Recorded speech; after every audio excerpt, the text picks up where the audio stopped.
Well, hello, everybody. It is your old pal, Uncle Cuss, here to run some games for you. And we're doing something new, fresh, and exciting. It's tabletop for one here. On the old Midway tabletop, it's going to be one-on-one, GM and a player, and a sidekick. So we'll be using that, and of course, running with the D&D Essentials Dragon of glossy ice peak, Icespire Peak. So you know my weird face, but maybe you don't know my other very very good friend's beautiful face.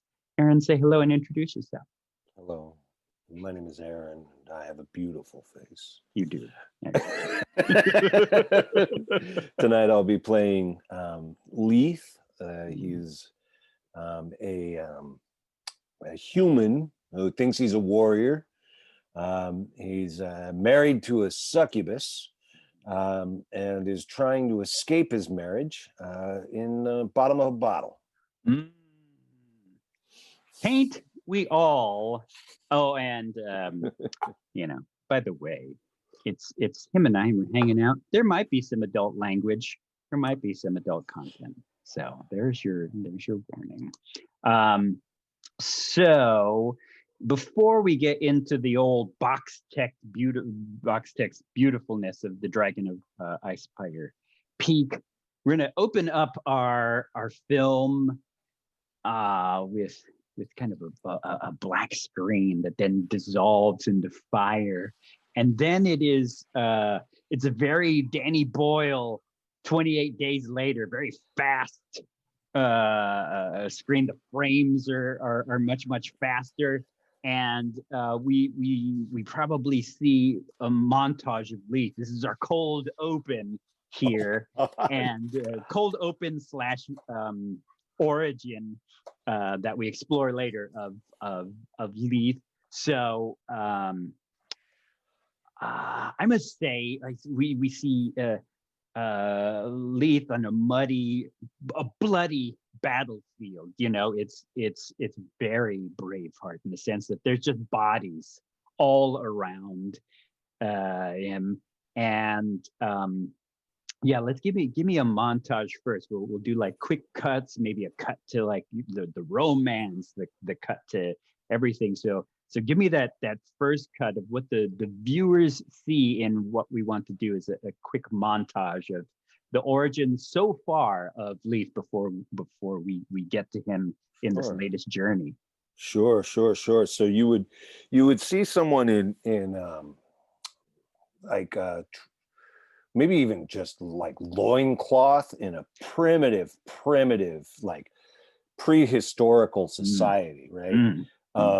And like on the arm of just a phenomenal beauty, and they would be like holding one another and in a loving embrace, and there would be some kind of tie around their hands, and it would be obvious that they were two young lovers, and at that point he would have been a strong, strapping warrior in this kind of prehistoric society. And you would see these two like standing in a like Garden of Eden like setting, and embracing for just a beautiful kiss. As you pan backwards, though, they would be standing on top of a beheaded dragon, right? Its head tossed out before a group of villagers bowing and scraping and praying unto them. This is still prehistoric kind of, society, yeah. Right? At which point you'd pan back further, and there'd be this moment of just like seeing his eyes kind of go wide, and then bat-like wings shooting out from her back, as she then beats the wings and lifts the two of them up, floating into the sky. The wings would bring up some of the dragon's blood, and then you'd see the same man, older, with like balding, in a battlefield, after battlefield, with ever advancing armor. right? Right. Right, from like Yeah, we go Bronze Bronze Age, and Age, Iron, yeah, into yeah, mhm. yeah, with the thing just ever advancing, and each time just murdering everything in a path to get away from her. And each time you'd see him just die and then Mhm, like wake up in that same embrace and kiss and mhm, being sent forward again, mhm, and mhm. again and again. And then like eventually you'd be panning out and you'd kind of come to this just him in a in a bottle. Right. Right. He's very thankful for fermentation and Right. distillation. Right. And the last thing you'd see is him stumbling, drunk, overweight, bald, gray, just rusty longsword dragging through the mud to the banks of the blood wine rivers of the river Styx, with its ghostly faces moving through it, and him just reaching down and drinking it. And then I guess after that he'd be stumbling into whatever freaking town you've got here. Right. So then, with that, he slurps that down, and we see the chalice drop out of his hands. Maybe in the background, there's almost this uh, uh, seductive, breathy, smoky laughter of your dark bride, as she knows, as Kigal, and you drop away, and then we cut to, then it would, of course, would disappear, and we'd see the dragon of Icespire Peak titling come in, and then this beautiful sunny morning, Leith starts to groggily wake up to these sounds of birds, and laying in uh, a green glade, the smell of uh, bacon and eggs and toast going. Um, and oh, yeah, what does so your sidekick for this adventure? Those of you who don't know, you can do these one-on-one adventures. The D&D Essentials, Dragon of Icespire Peak, in fact, invites it. A sidekick will be it's not a DNPC, it's a more of a non-player character that Aaron will be controlling mechanically, but I'll be playing role-playing wise. And you said he's going to be possibly either a spellcaster or an expert. Yeah, so I imagine so. And Enki, and you probably already know, on your character sheet they have the extras that you can add a sidekick to them. Okay. yeah. On D&D Beyond. Yeah, so I'm using D&D Beyond, and I imagine Enki to be my wife, in the preservation of my soul, will from time to time need to send someone to I don't know, guide me through the particularly drunken iterations that I live. And the only one to survive the endeavor through multiple attempts has been Enki, the demon lord of magic, who takes on a human form. So I always envision him to have a caster, but to be presenting as an expert. I don't think that his expertise will in fact be very useful, Right. and usually lead to some form of suffering. Well, he's there to look over you, and he has this is not only a favor to Eshkagel, but I'm sure a form of penance in his mind, not with much regret, but more like it is my duty to do so. Is he a spellcaster that will be a healer or a mage? I hesitate to give Lethe the benefit of healing magic. Oh, okay. I know that may cut short our endeavor here, No. I have other plans. If you go with mage, then I will tweak in one direction, and if you go with healer, I'll fix a different thing. So.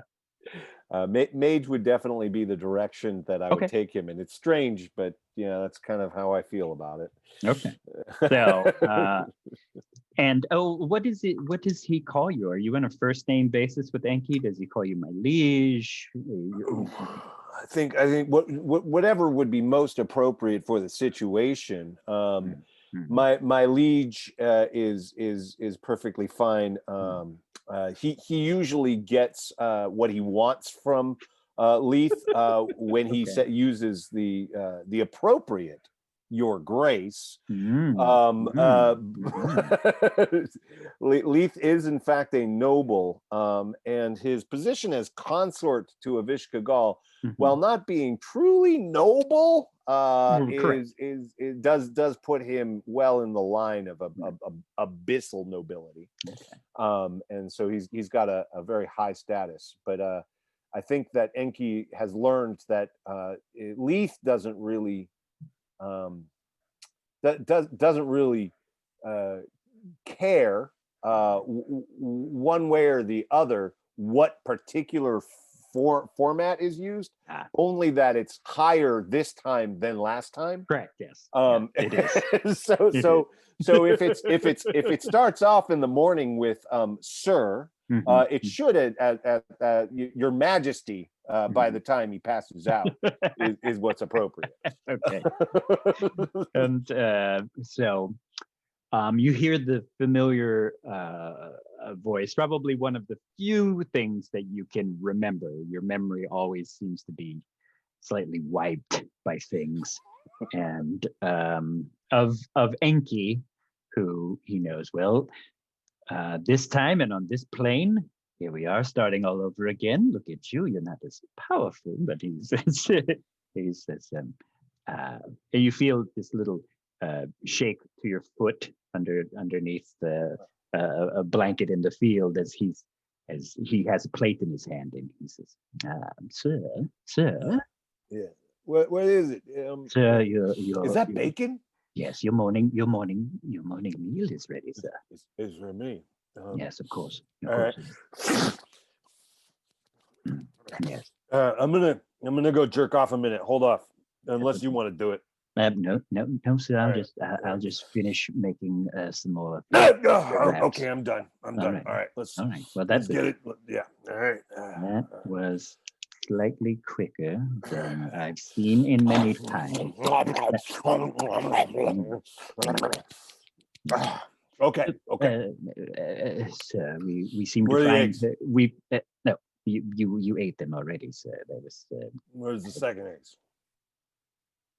I'll get right on that. And he's got a big mug of this chicory style coffee for you to wake you up. Yeah. So he'll spill that down his front, spit, and because it burns, and then drink it immediately again. And look over, and is there a town nearby? Is there smoke coming from a town? Yes, sir. Well, we seem to be this time. We seem to be right. Are we raiding it? Are we sacking it? Well, let's first explore. How many do we have? And and he kind of looks you up and down and says, "I don't know that you're quite ready for sacking this town just yet, sir."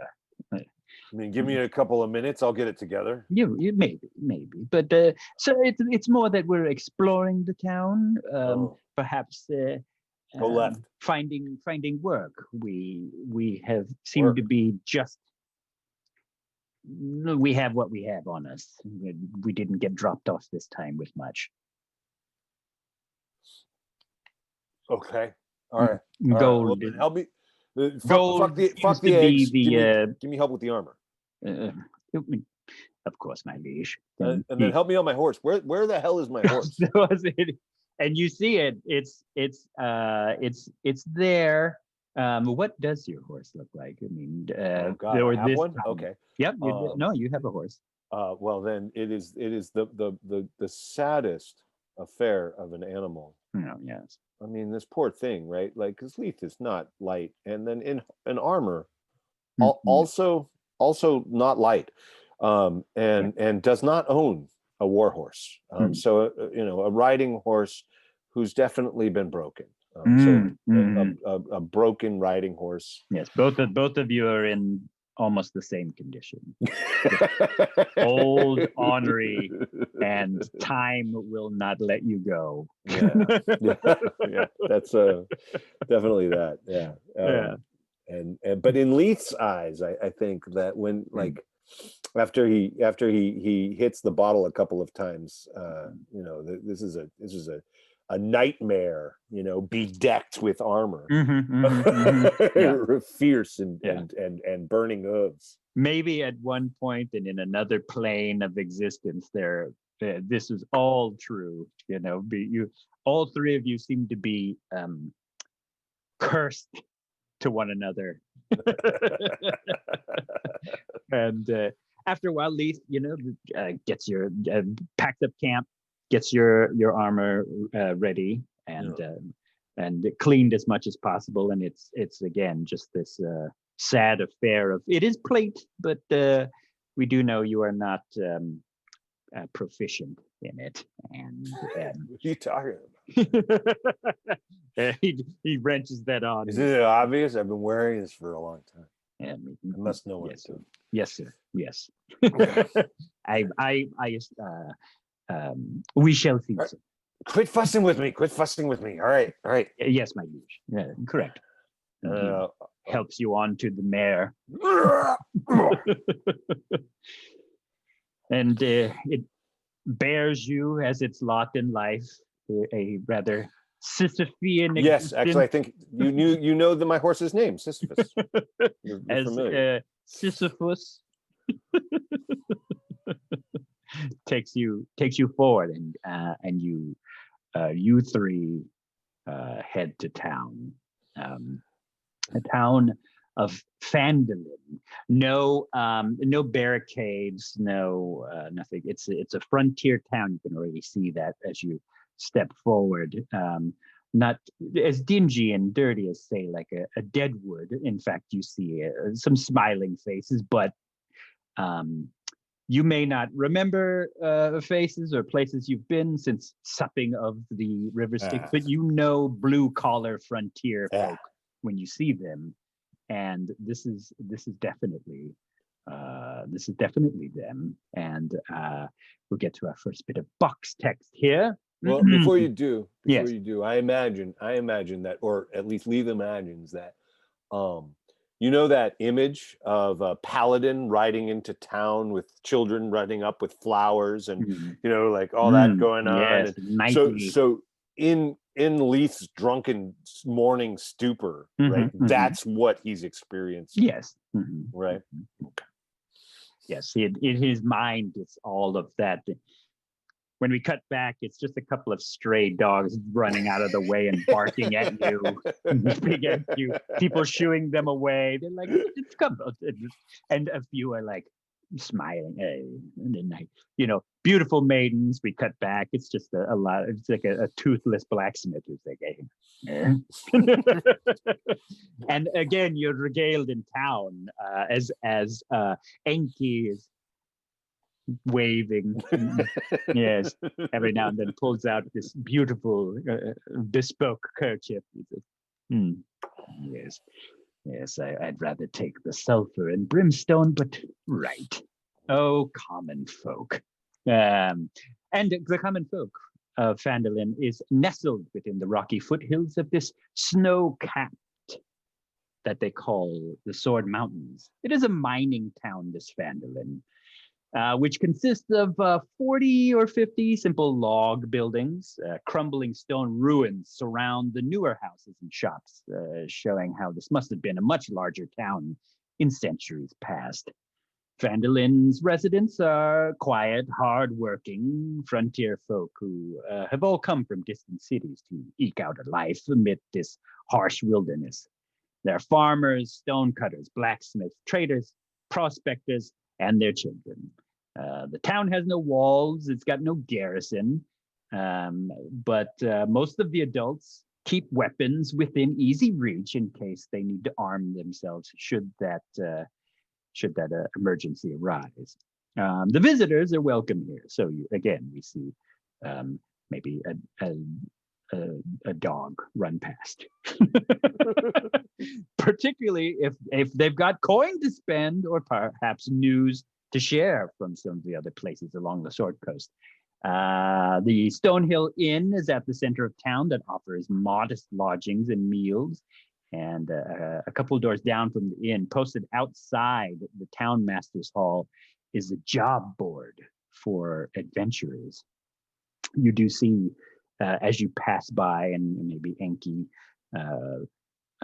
waves his hand to you as it says in common, a job board for adventuring itself, or it's the town master's job board, and you see two pieces of parchment flapping in the wind on this beautiful sunny day.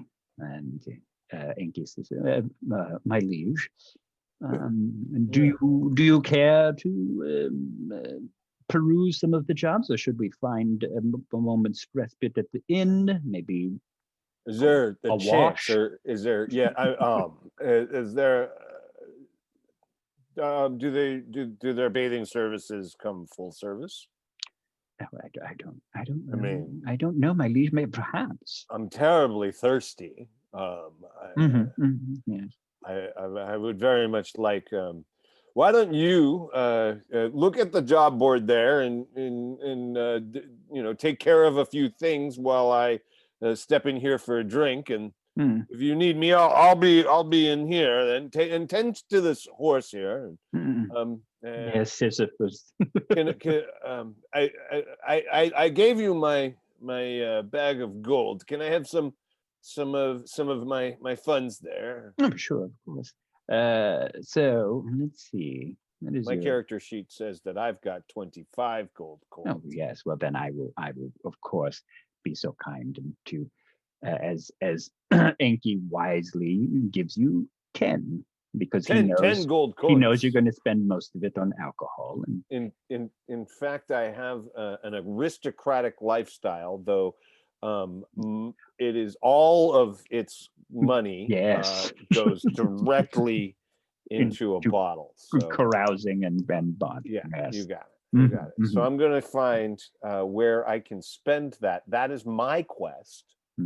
Yes, now, if Enki is to if Enki is wily, then he'll be able to eyeball a few of the offered opportunities, and then restate them while I'm good and drunk in such a fashion as he is apt to do, as to make it sound like it was my idea in the first place.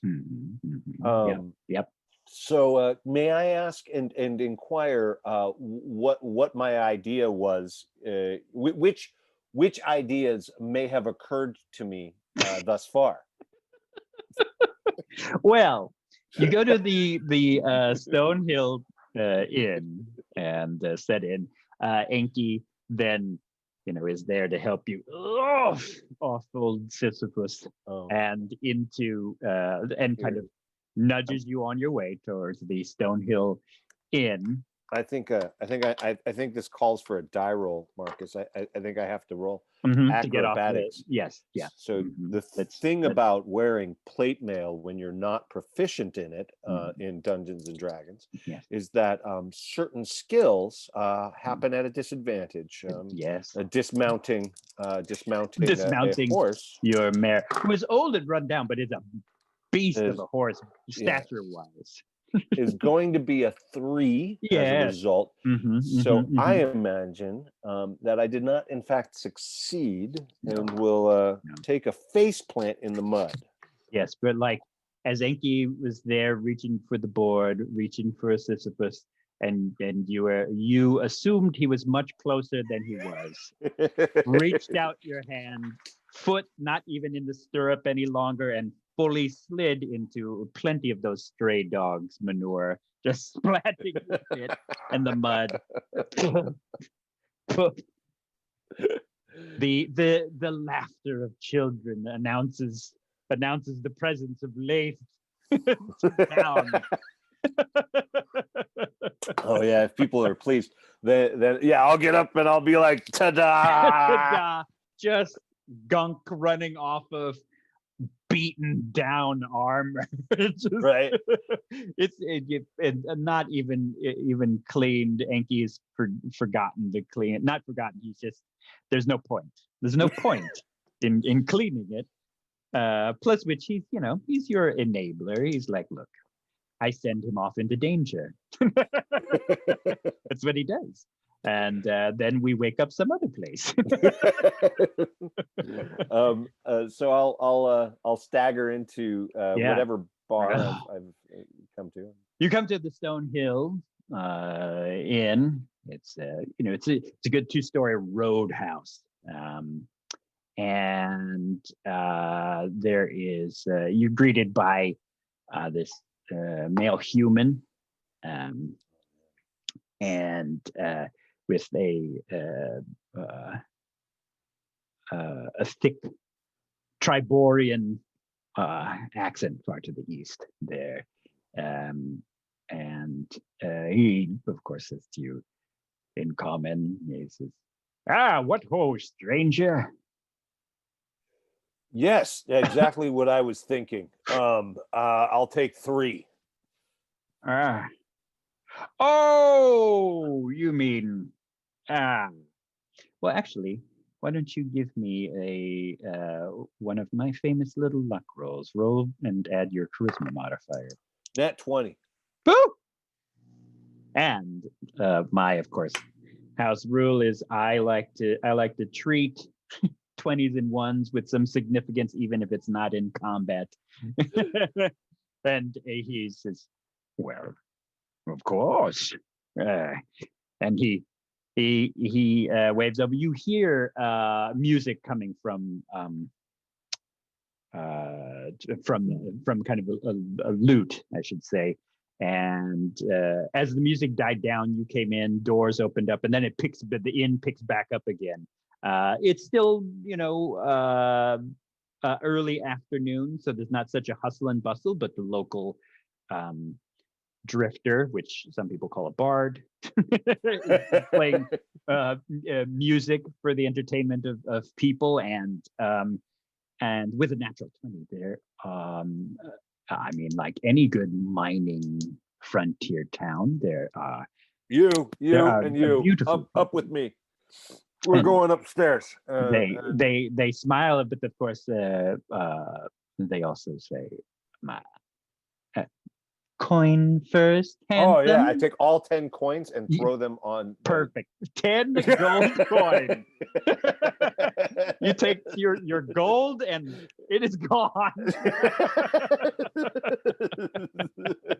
Enki is by the job board and he hears a clink of gold coin. Yes. I guess I'll take both of these off the board. So I'll reach around, like after throwing my money, I'll reach around the bar and grab 2 bottles. Mm-hmm. Right? They already are have doled out the coin, for work is work.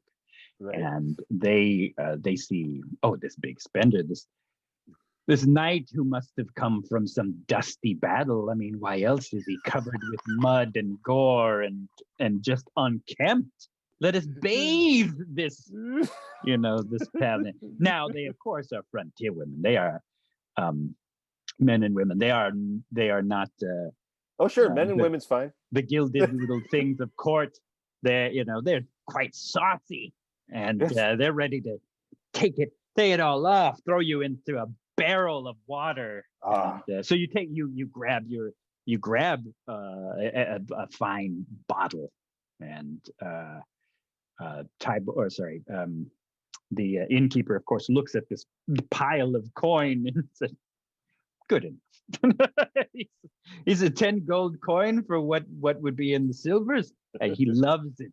He says, well, party, take care of our friend. He's obviously some weary, worn knight, and they're weary, worn is right. We're throwing him into the bath as soon as we get up there. And up to the second story, you go into the roadhouse. Can't stop here. This is bad country. And he plunks it down in this bucket behind the bar. Yeah. You head up. A few miners are looking around, like, oh. They see gold pressed, then gold. A few of them still have their mining pans, and Enki returns, and orders a nice. Says he's with him. He says, "Was there a knight that made its way through?" And they said, "Oh, you're with the strange one." He says, "Yes, of course, a strange one." Enki, I assume, of course, is human in appearance. He's thin. He's sharp features, a very pencil thin mustache with almost the same pencil thin, salt and peppered sideburns, hair slightly just receding a bit, with this beautiful coif of curls at the back, dazzling eyes. What lets the viewer at home know that Enki is not of this world, but of others wouldn't guess? I imagine that when he entered the tavern, his riding clothes, right? His clothes as a squire, his squire clothes would have transformed, such as none in the bar would have seen, but the audience at home viewing very well would have seen. His clothes transformed into the earthy, hard-working outfit of the tavern. Salt of the earth. The salt of the earth. Still impeccably dressed for the salt of the earth, but everything appropriate, exactly as might be expected. So, just like the most subtlest. Like, you're looking at him in this frame, and as he crosses the door threshold, he's in a completely different outfit.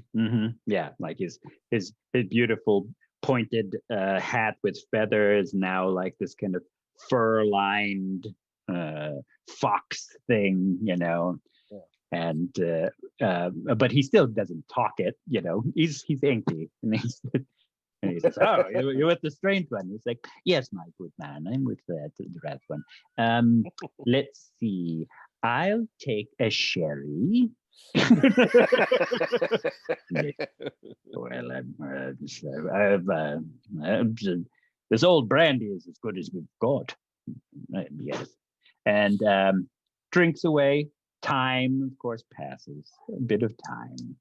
And we cut to you. You've joined Enki again around the table. It's getting a little later. More miners are coming in to the stone hill, and you have or Enki's procured you a room.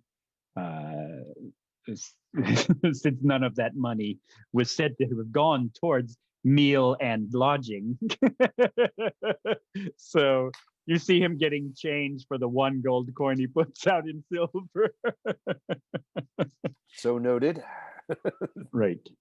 And bed and meal for the night is 5 silver with 1 silver for the meal, and the rest goes back in the allowance purse.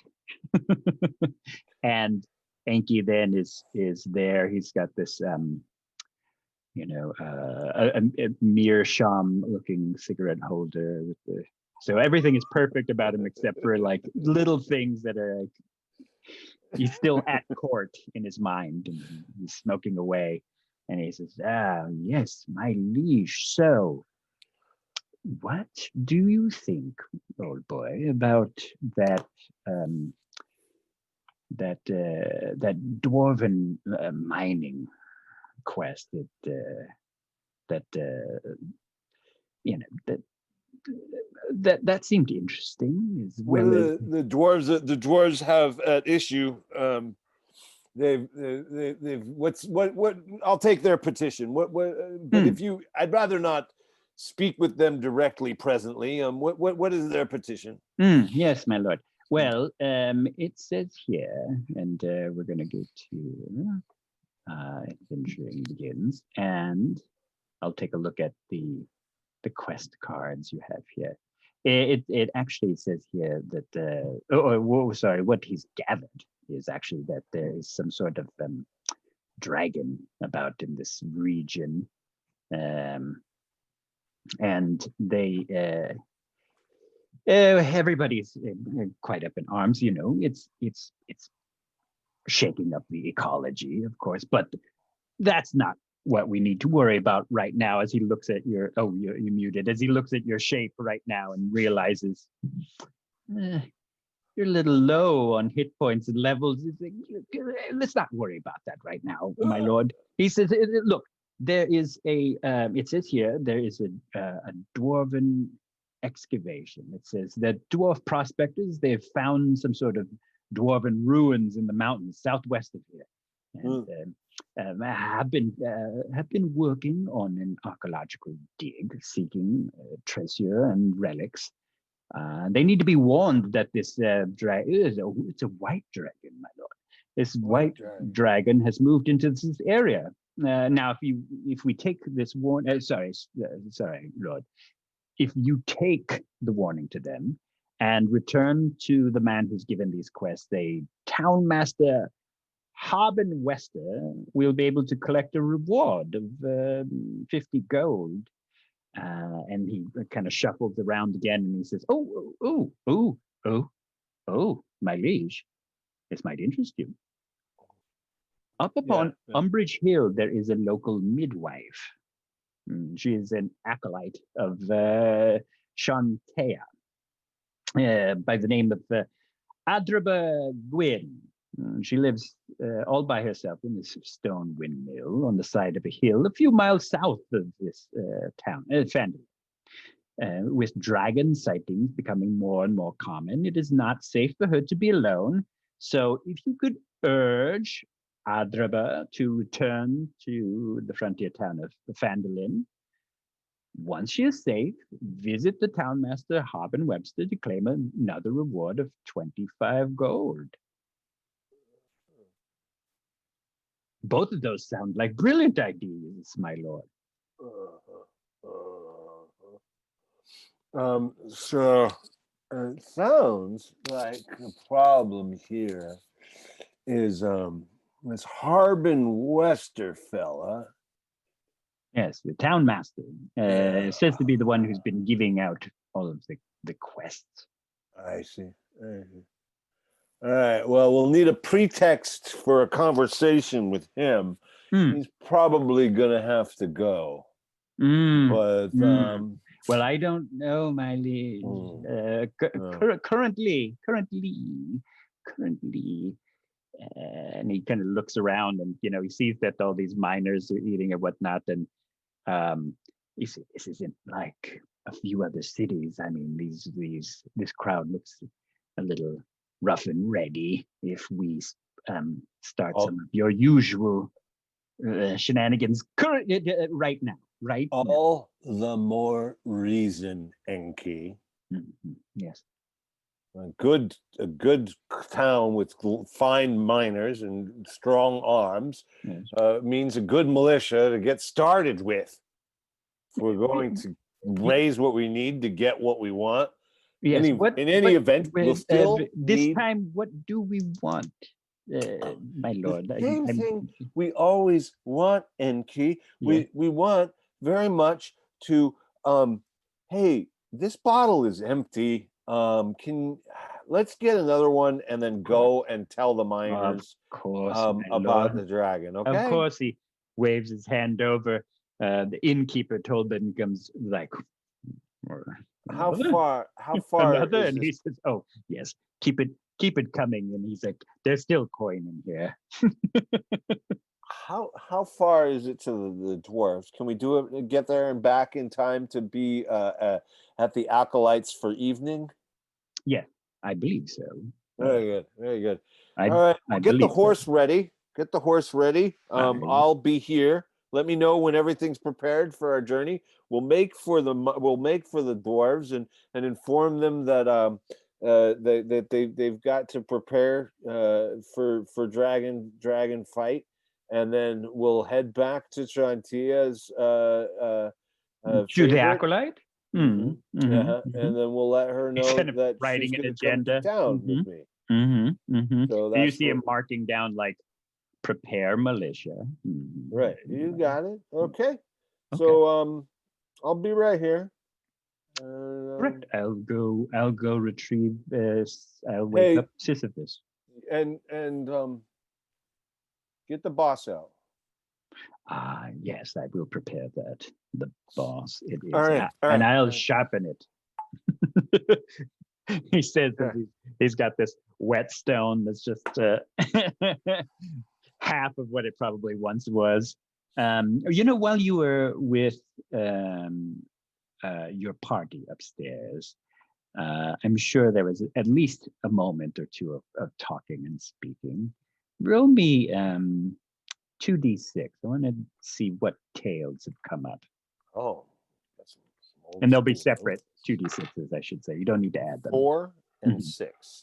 So one of them, a beautiful, a buxom brunette with a lazy eye, said that she said that Falcon's Hunting Lodge is the only safe haven in Neverwinter Wood. It lies deep in the forest along the river's edge, and wealthy nobles venture there to hunt while under their falcon's protection. While under Falcon's protection. Oh, it's a person, Falcon. Falcon is a retired veteran of many, many wars. And it's said that he'd offer free room and board to anyone who brings him a bottle of wine. And for 6, it says, some folks claim to have seen this dragon flying through the high clouds. And at that distance, it's hard to gauge the creature's size, but some say it's even bigger than an elephant with gleaming white scales. All right. After a bit, Enki, you hear the snort sound, the sound of Sisyphus outside. In, of course, Leith's mind is a whinny of battle. But what we hear is and you hear Enki outside. So I'll slap the table with my gauntleted hands, and then stand straight up, pronouncing the destiny calls, and then I'll spin to go outside with a John Wayne walk. But all that happens is that the weight of the armor keeps going when I turn. Shoves you through the door. Everybody. And then the music starts up again. Out. Enki there. Yes, my lord. Let's get you back up on. Sisyphus, lean closer. Over to the left, Sisyphus, please. Please, this way. No, you want to lift your leg, my lord. That's right. Lift it. You don't want to ride it belly down. Okay. There we go. Thankfully for my prodigious strength in times like this, my eye for angling, we have you upon your horse. Yeah. And I move forward at half speed, 15 a nice feet little every 6 seconds. Trot as you head out. And a few people are kind of waving you on and whatnot. And you march out to the excavation site as indicated on the the note in the map. So let me do something. I have to figure out where the dragon is right now as you have left town. Is it like the Dune board game where you roll and there's a dial and Right. I hope it's all right. I'm gonna sneak off to the side here and have a bite. Of course. So you're leaving the frontier town of Phandalin, and you let's see. I wonder if you are close to. I don't believe you are. No, far off. You are heading north, following a bit of the trail in the north south. I'm looking at the wrong. I see dragon. So you're following. Oh, I should look at the map. Yeah. You're heading southwest, just a touch. It's probably, let's see, maybe a half hour, maybe an hour or so through the woods to come to the excavation site. When you see far off into the distance, east amongst the Sword Mountains, you see it. You see as Enki says, "Ooh, well, that's quite interesting, my lord." And he stops the horse a bit and points up, and you see far out of range of weapon and spell a massive set of wings. You think that the clouds are just shifting and moving, and then they part open, and matching amongst the clouds of the white, leathery white wings of a dragon. And it seems to be prowling and hunting for something. And you're close enough. Why don't you give me a stealth check? All right. That is, in fact, one of those attributes that requires proficiency to avoid disadvantage. So I'll be rolling again. That would be a 1. I actually rolled a 2, but I have a -1 from my dexterity. Right. So it's not a natural fumble, but it's very, very close. And you are still in the kind of low grass before heading into. In fact, the Neverwinter forests are farther to the north, so you're still somewhat out in the open on one of these kind of goat trails, and you see its wings dip from the distance, and it starts to head your way. Okay. Yes. So what I imagine happening is physical memory reaches back to the place on the saddle where the lance would be stationed, right? But there is now, like it's obvious that a lance once fit in there, right? Yeah. But now there's just like a bottle in there, and so I reach back there and grab a bottle and turn the reins of the horse towards the dragon, right? So with my bottle and my horse, like my reins, I pivot towards the dragon. But Enki and Sisyphus are far too well trained for that. They do the exact opposite, and we start moving at a pace that is unprecedented for a horse in this condition. Right. Yes. You hear Enki that whispers something in a strange language to Sisyphus, and that horse kicks into gear so much, and you see Enki like hops up and is behind you, and it's just trotting. He's like hops up in the seat behind you. That horse like kicks into high gear. I found my helm somehow and put it on, and it's blocking my vision as I call out, Enki like "Come grabbing here, you, you worm!"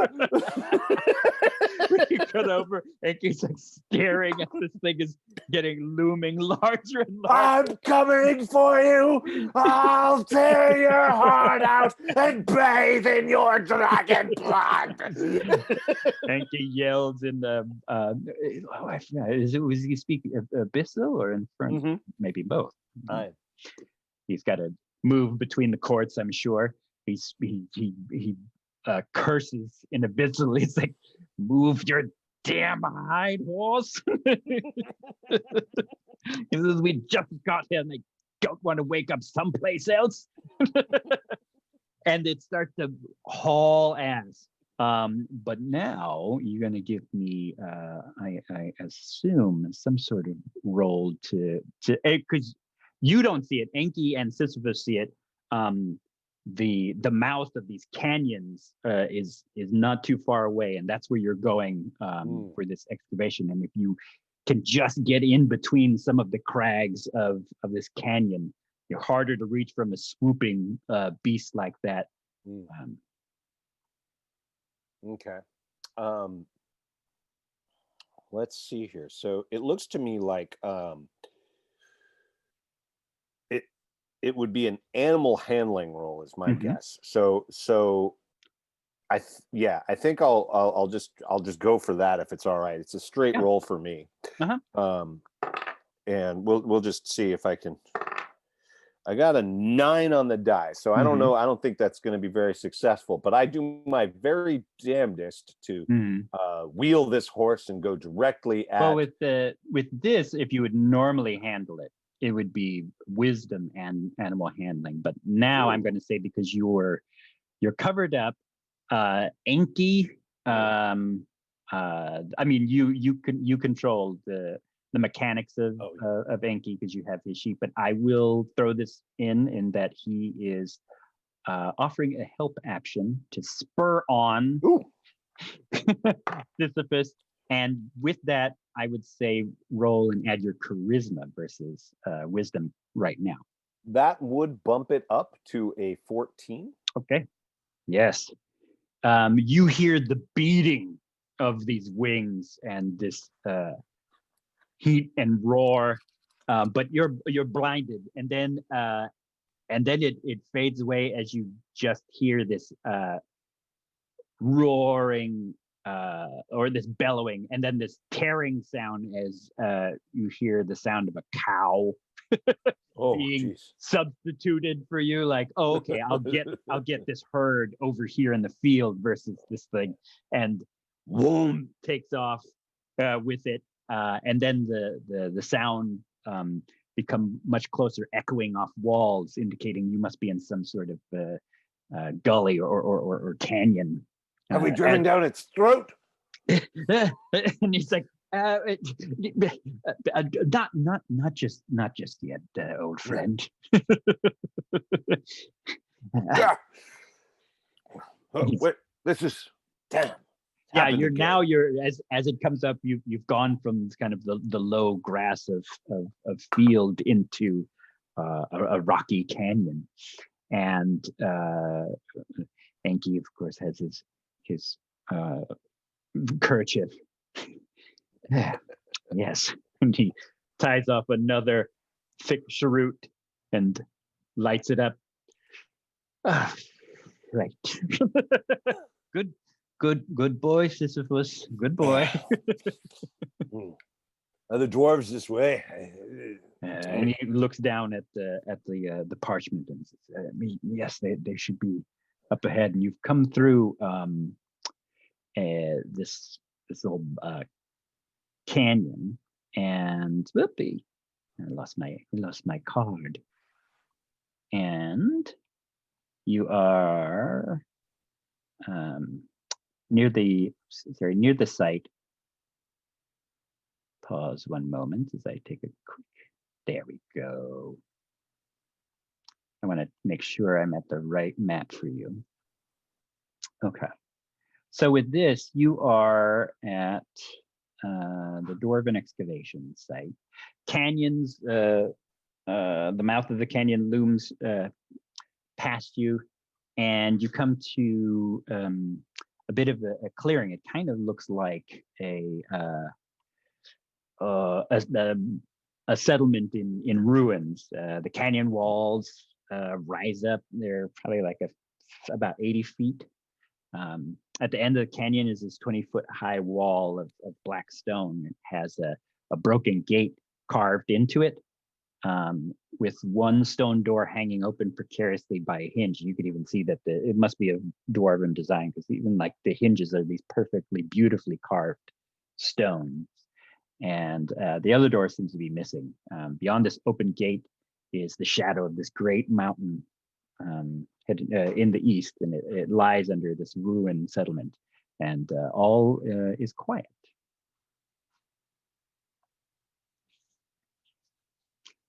What do you do? Well, I certainly can't have that. So I imagine there's an extremely long and pregnant pause, right? Yeah. Where there's the silence, but and then like silence is he's allergic. Lethe is allergic to silence, right? So he's got to fill it with his own voice. And so he bellows into the silence. Ho there! Ho there! And then he speaks Dwarven. Yeah. Oh, so nice. He will call out in Dwarvish.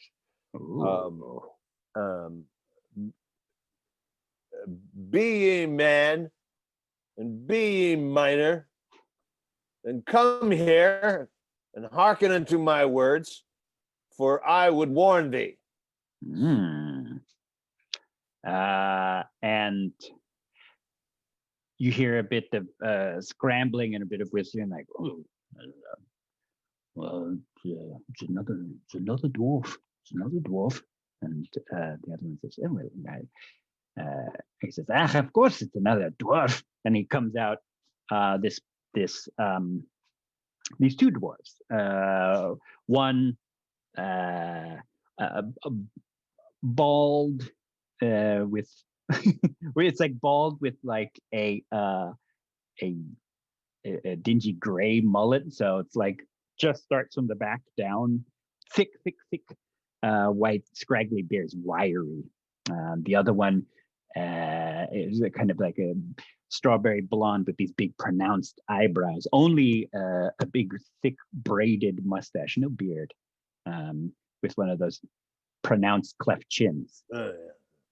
And he comes forward, and you could see that they were just in the middle of eating some rations. They've got what look to be like miners' clothes on. They've got they're not presenting them threateningly, but they do have their pick, their miners' picks near them. And he says, hello there, visitor. Lethe. Lethe. Lord Lethe. Yeah. Hey. Lord Lethe. Lord Lethe. Norbus. Hey. Norbus and Dazzlin. Norbus. Norbus and Dazzlin. Norbus and Dazzlin. Have you any ale? He looks a little nervous, but have you any ale? I've got naught but this brandy. Oh. No. Just we're down to rations and water skins, and we're going to head to town soon. Sooner better than later, my friends, because, and I'll tell you, you're going to need a drink, and I'll easily and deftly dismount by myself. Oh God! And roll a 5. Just clang! It echoes around the canyon. Just down on your back, like you're on the opposite side of Sisyphus, and Enki's there, already had a handout for you. Just blam! Can I get a dexterity saving throw to save the bottle? Yes, you may. Actually. Thank you so much. You're so kind. I got a 9. So I have a feeling that it did not get saved. oh no, I have disadvantage on those too while not proficient. Oh, right, because you are, yes. So yeah, okay, so 9 it is. It shatters. And they look, well, they kind of start to march forward, and the one that introduced himself was Deslin, the kind of younger one with the mustache, who holds out this big, thick miner's hand and says, "Yeah, can I help you up, sir?" Please. It's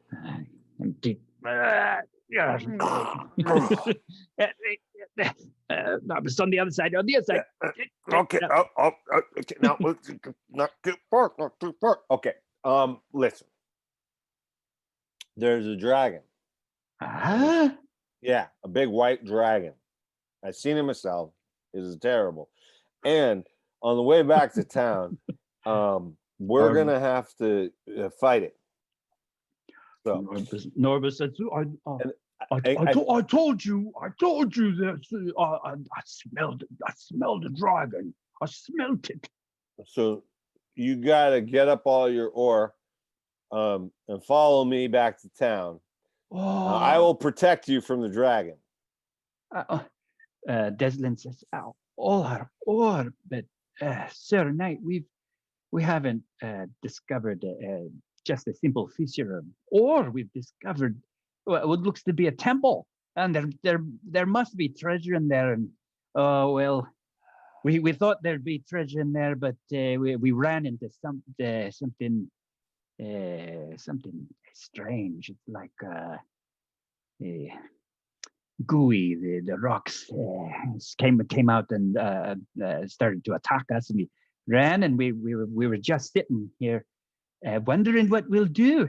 And Norbus is like, well, leave, that's what we'll do. He's like, well, we can't leave, there's treasures in there, I bet. If we dig deeper, there's treasures in there. Sir Knight, if you'd smote this creature, we'd be thankful, and we'd give you I'd give you a family heirloom. Norbus too.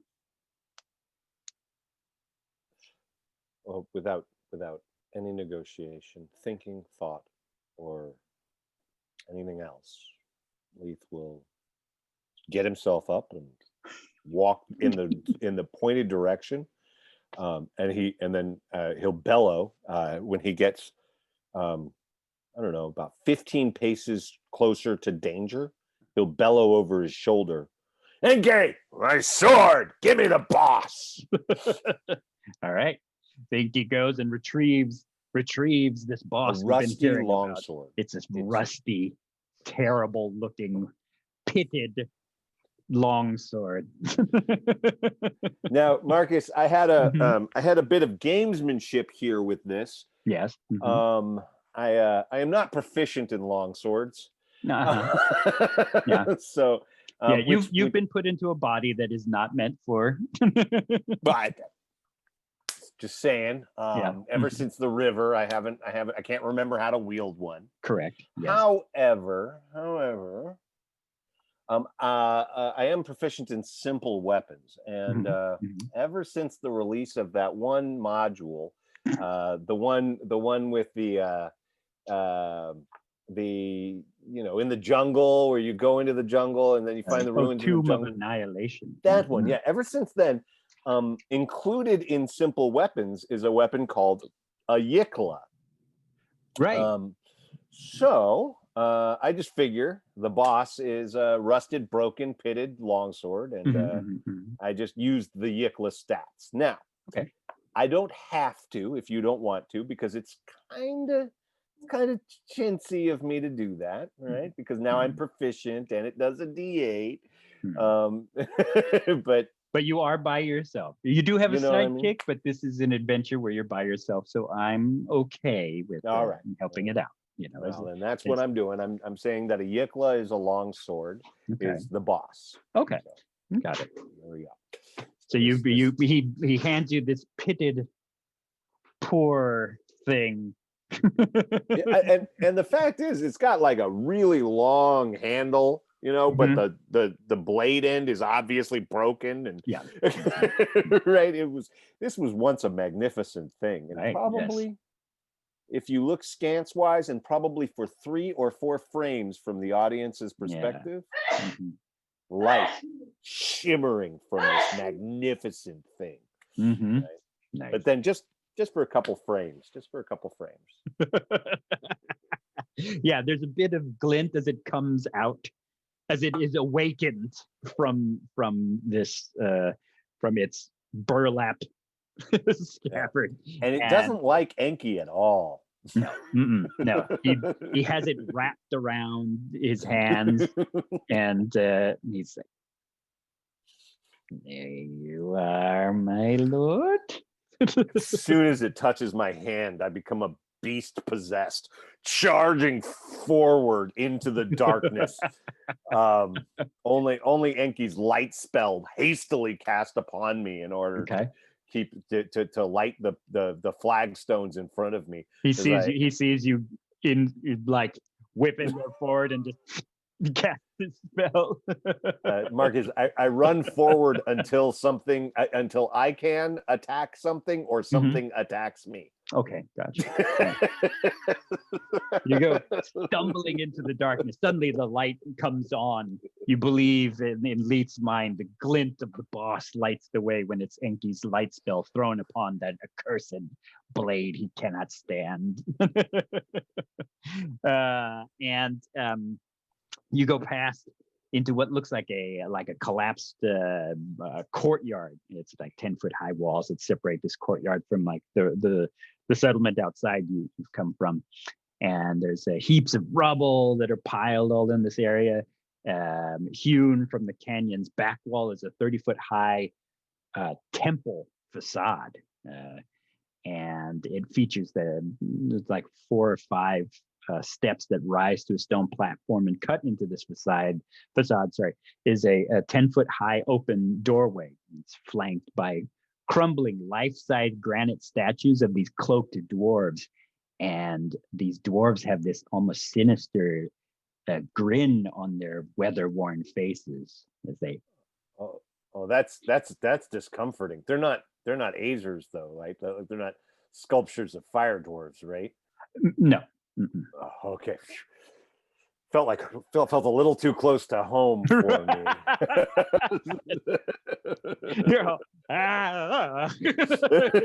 I mean, yeah, right.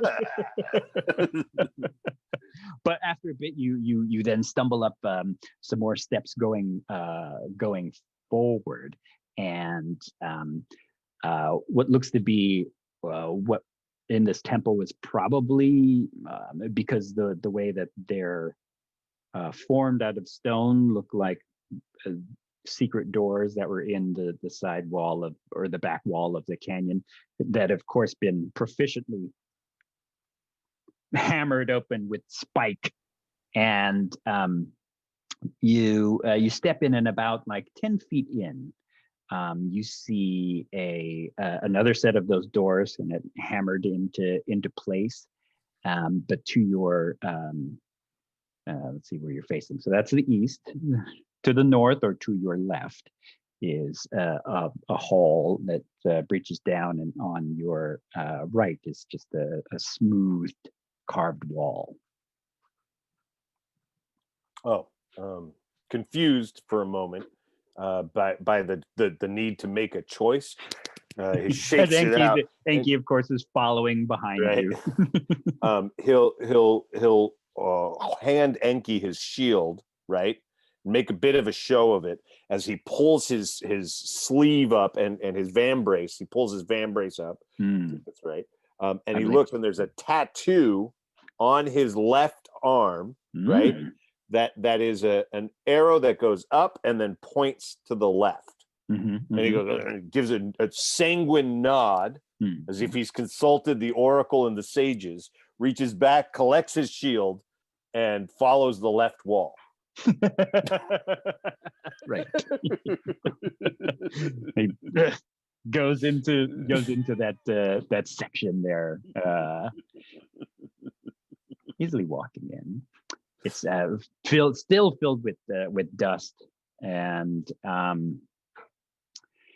in that north side or left wall, you come to a room that's been slightly caved in, looked to be maybe some sort of storage room, but by now everything that was once of value is decayed with age.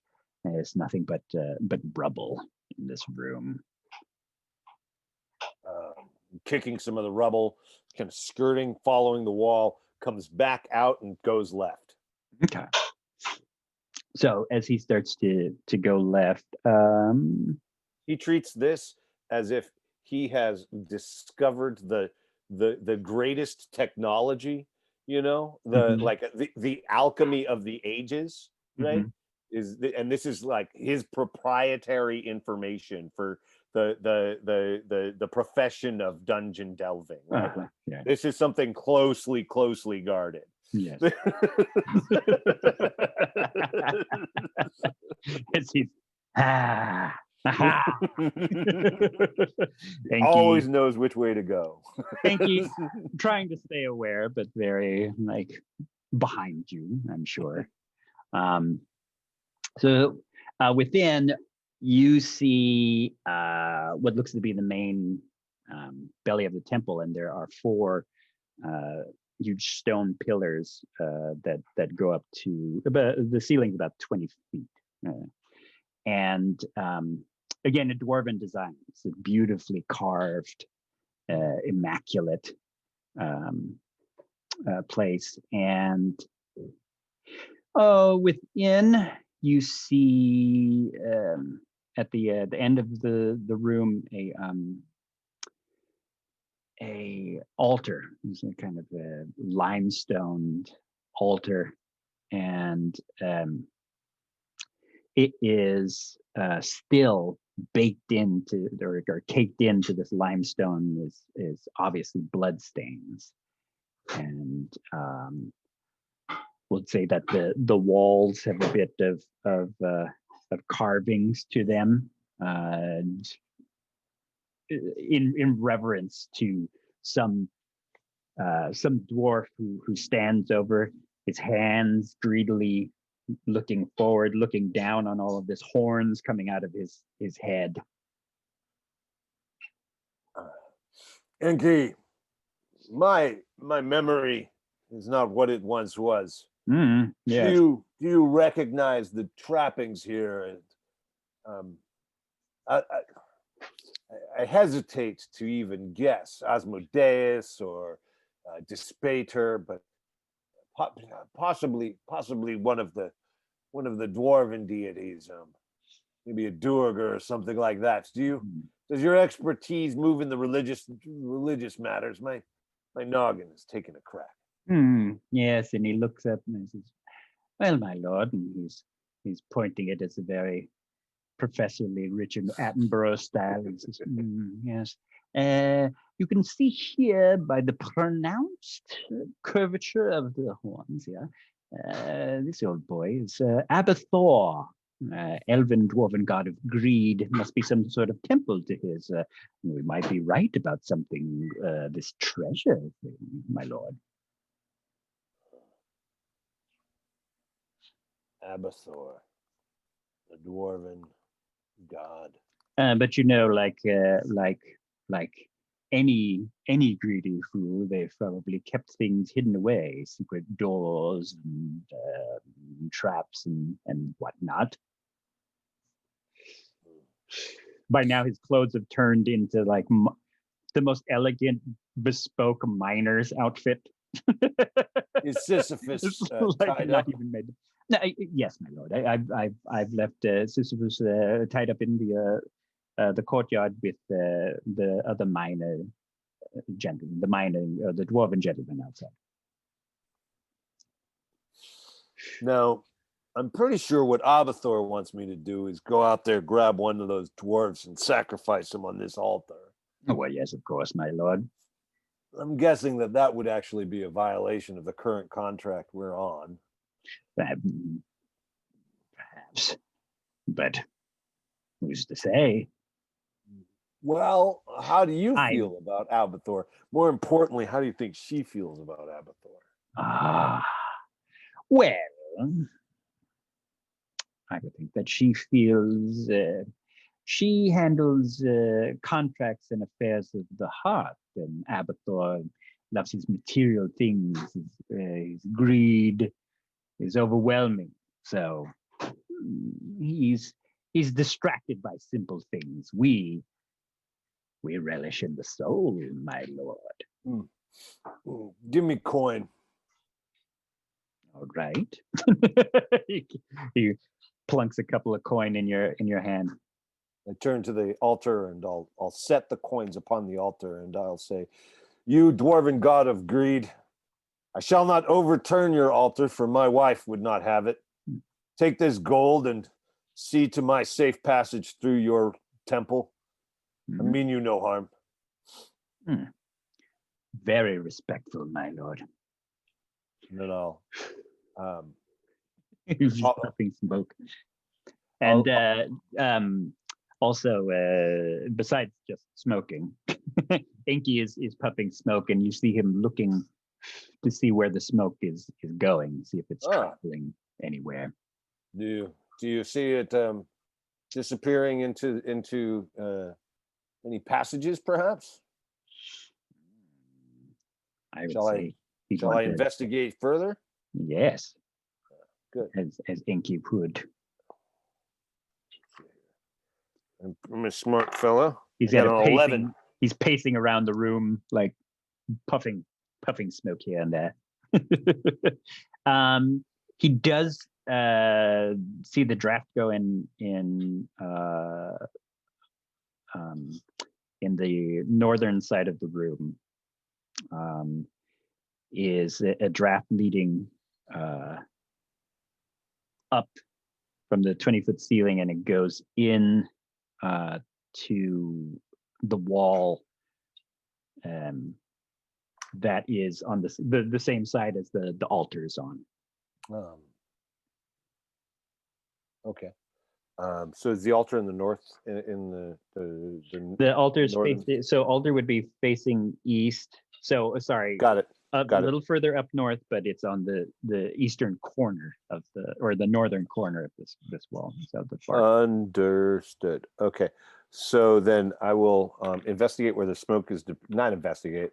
I'm not much of an investigator. I will shove, push, and throw my shoulder to the area where the smoke is disappearing. Sure. Okay.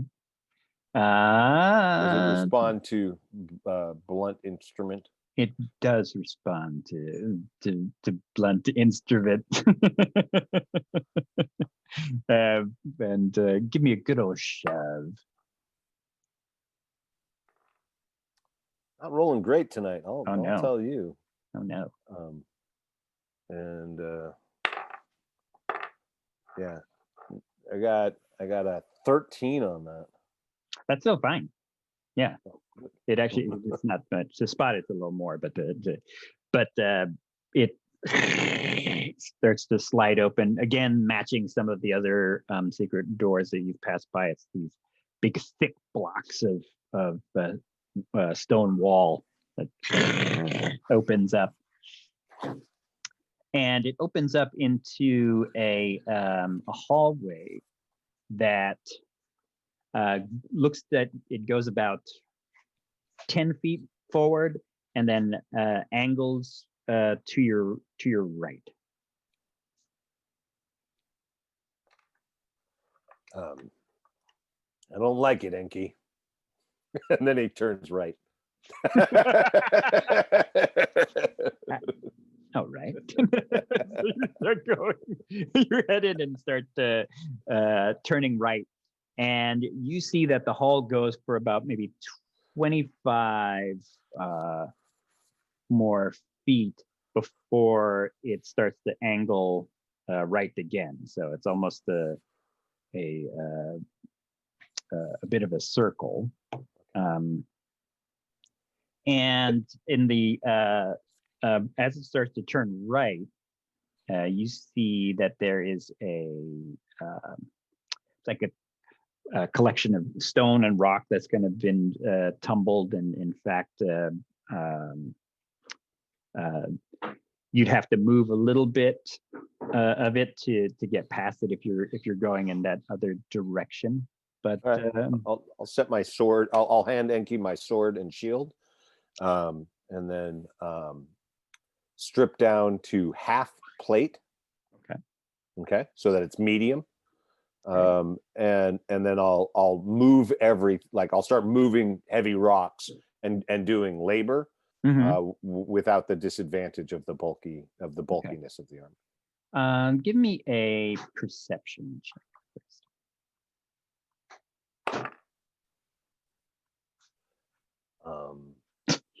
That would be at 19.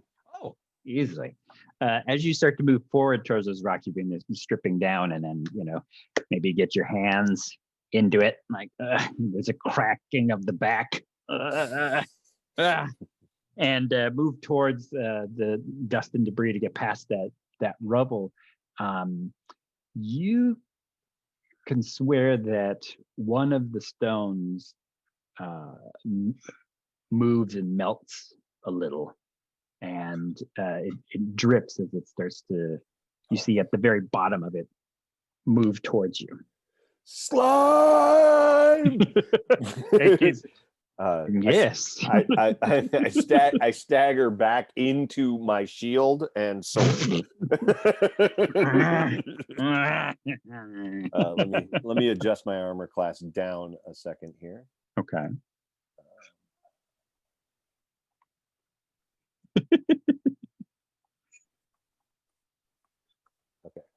Okay. So, you do see that, much like, how an octopus's skin, they switch up. They can be like craggly, could be smooth, and it then goes from the kind of craggy, crumbly rock and rubble to smooth, this kind of slate grayness to it as it starts to whip out towards you. Give me a initiative. Well, at least I don't have disadvantage on that. 13 is my initiative. And Enki goes on the same round as you do. All right. Yeah, I still haven't chosen for Enki. I believe I'm supposed to select. I believe the rules say to select mage or healer for your.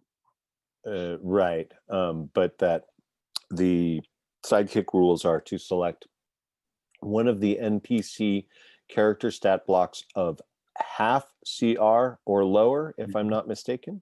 Well, on the extras of your in your character sheet, if you go to extras, it does have manage extras, and it does have it does have add extra, and it has sidekick. And with sidekick, it already has all his stuff for him. I don't have that, unfortunately. Oh, maybe there's other. No, I'm not able to. Interesting. Do that. It says filter using sidekick rules. I'm sorry to say. If you have his stat block, that'd be great. Yeah. Otherwise, I can kind of fudge it a little bit if I remember the rules correctly. I've got it says I've got spellcaster, and you wanted mage, correct? Yeah. So if I added it onto your sheet, do you see it now? Or I just see him, maybe. 1 second. Going to my extras. Look at that. That's lovely. Thank you very much for that. Of course, buddy. He has as many hit points as I do. That's wonderful. Why does he know? Okay. Yes, my good friend. We will endeavor to grow together. Yes, he does. He does come up. He's got firebolt, light, and sleep. Thank you so much for that. That's awesome. Sure. Okay. Okay. So So with that, you are going first as you yell, slime. Fantastic. Then the first thing that's going to happen is I'm going to scream horrible curses at it. Interesting. Which will effectively be my hex spell. Oh, right? So I will yell and scream and call it all sorts of foul, disgusting names before lifting the boss and slamming the sword down atop it multiple times. I have no idea if that's going to do anything. I'm going to give it a try. Yeah. So let's go ahead and do that. That's going to be an armor class of 21. Oof. Yes, and it has an armor class of 8. Oh boy. And then this will be 8 piercing damage and 1 necrotic damage. Nice. Okay. 8 pierce, 1 necrot.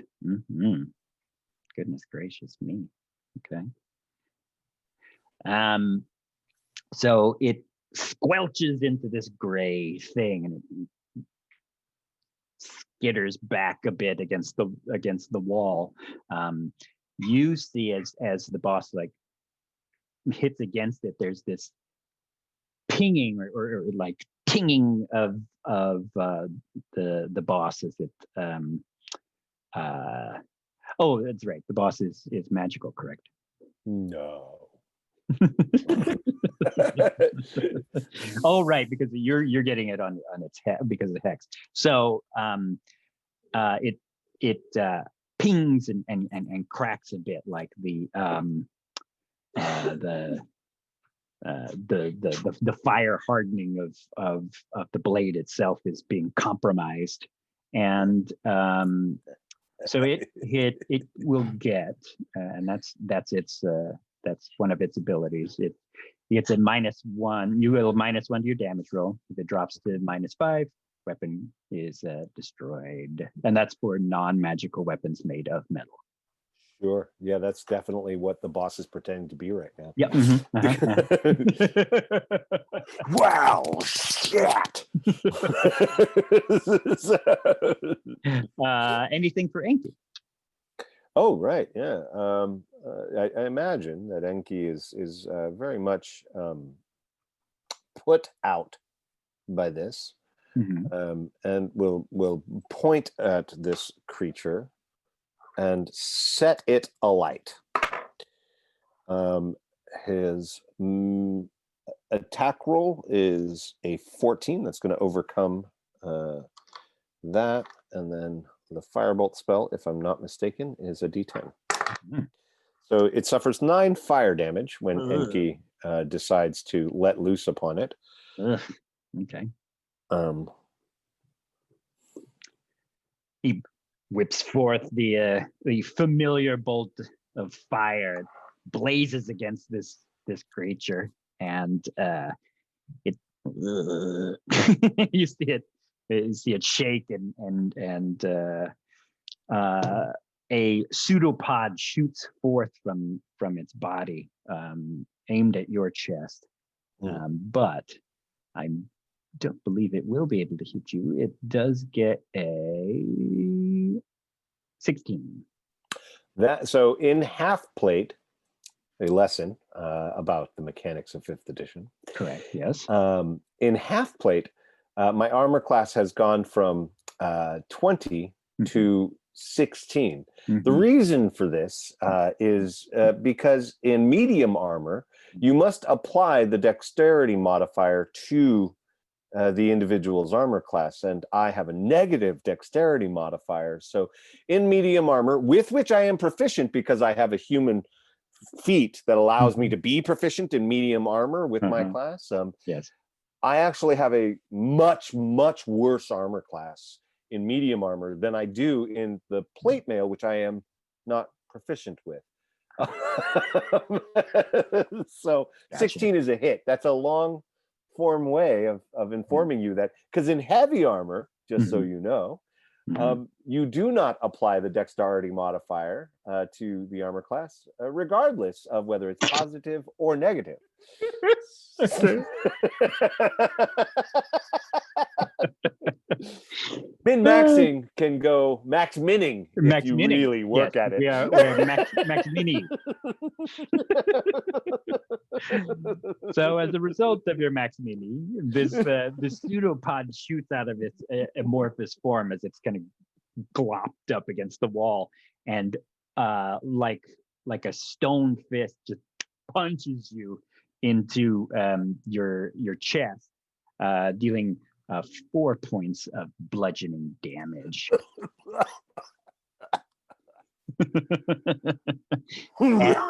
And as a result of that, it also you see or you hear again the clunk and ping of metal, and it feels actually slightly colder, and it will reduce your AC by 1. Oh, this is gonna be fun. All right. The So armor you're is, gonna. of course, destroyed if it ever reaches to AC 10. That's right. So, and you're gonna buckle and slam against that wall a bit, but it is your go as it Two can as it play at moves that game. just slightly. Yeah. So excited about the prospect of meeting his inevitable end. He throws his shield to the side, right? Reducing his armor class faster than the creature can. Yes. Mm-hmm. Yep. And Yep. draws with his left hand a dagger, right? Yeah. And then throws the boss behind him, right? And punches down with his right fist. Nice. Right?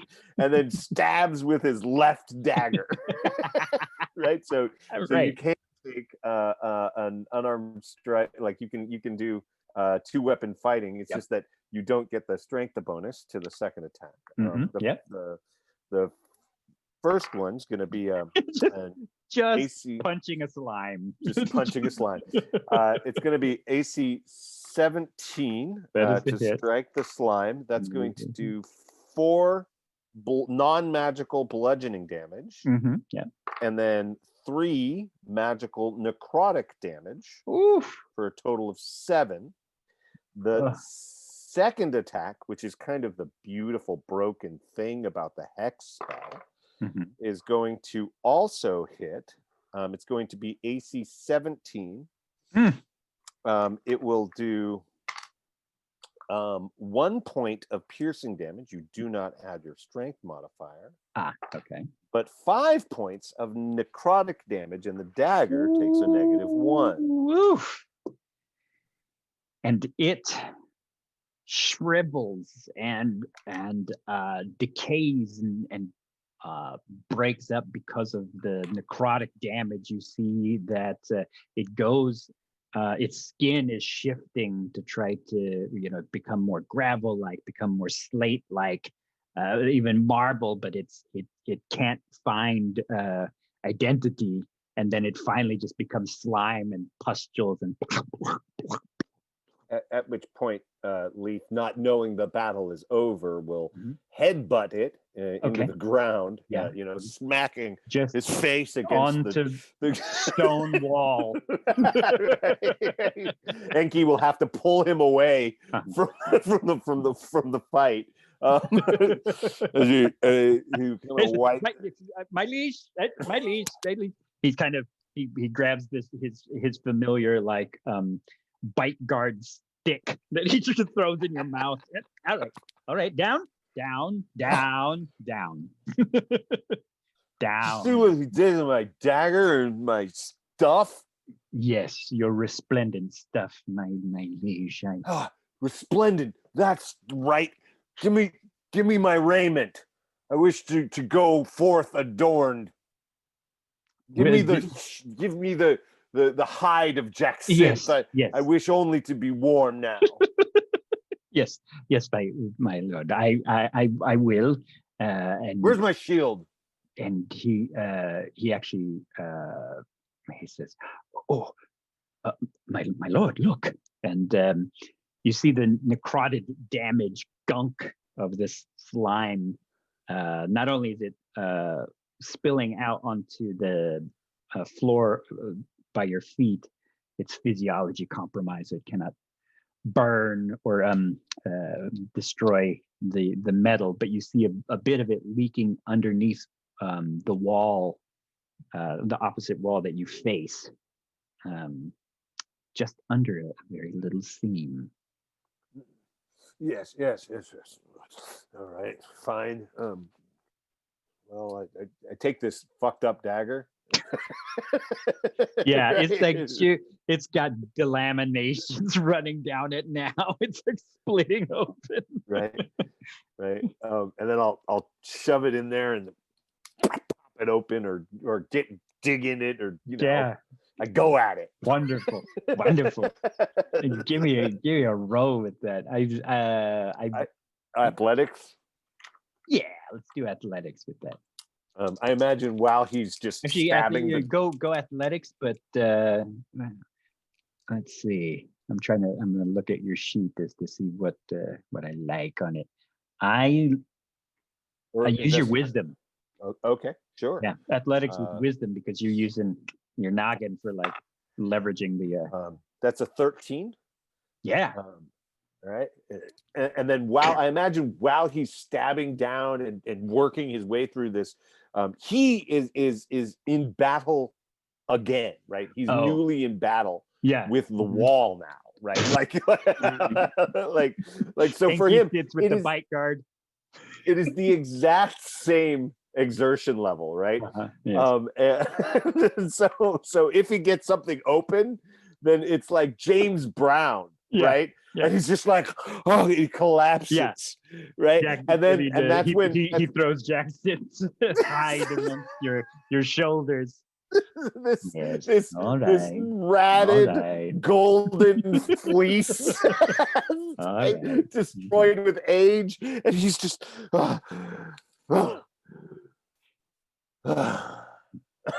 doubles around for a wineskin. It's a little Boda bag. You're like, old boy, you're fine now. You're fine. And he kind of pulls the boss up off the floor with like taking one of his minor bags off and hands it to you. Yeah, take it. So you have light. You see forward that the hall goes. It's about a 5-foot wall hall. I have to. As soon as it died, I gained temporary hit points. Because of the hex. Mm-hmm. And no, just because of my fiend pact. Just when I kill when I bring something to 0, I get temporary hit points. But I didn't realize that about the bonded sword. The warlock. It's the warlock. That's the warlock condition. It's a Dark One's Blessing. When you reduce a hostile creature to 0 hit points, you gain 4 temporary hit points. That's cool. I'm partial to it. But the other thing that happens, as many times I've run people playing warlocks, some things always like evade my memory. Oh god, yeah, they're actually quite a handful. And I don't make it any easier, I'll be honest. The other thing that I'd like to do is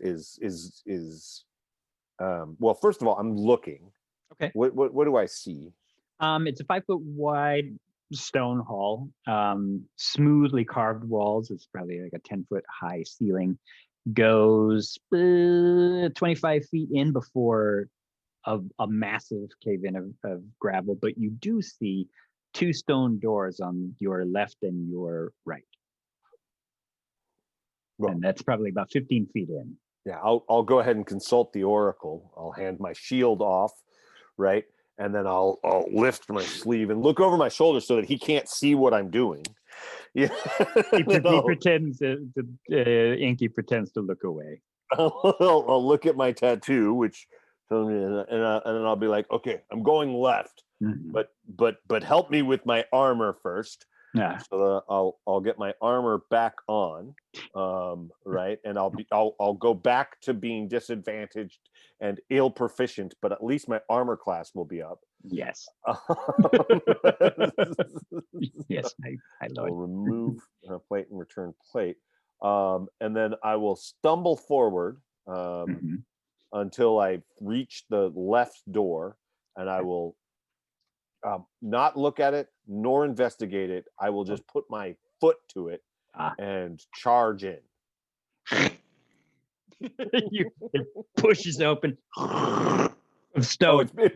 I put my foot to it to kick it open, and it's a side opening door. Yeah. Okay, so no. I mean, it does open that way. It's just again like it's a big slab of smooth stone, and you're like kick, and you feel this bit of a slate wall, and it pushes open, slide.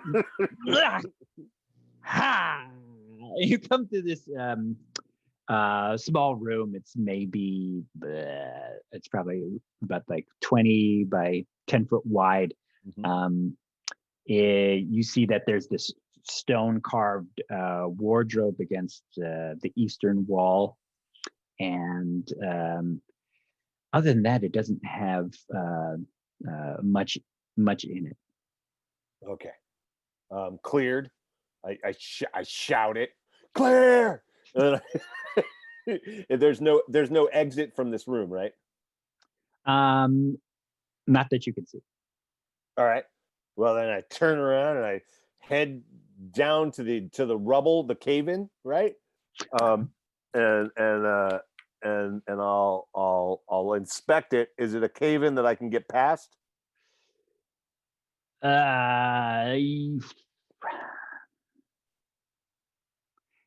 Yes, you know that you're with dwarves, and you could, judging it, that's probably a couple of days of work. I have a date with an alkalite tonight, and so I got to get back. So I will circle now around and go to what was the room on the right, but is now the room on the left. My lord, if I may, yeah, there's another door here. I missed one.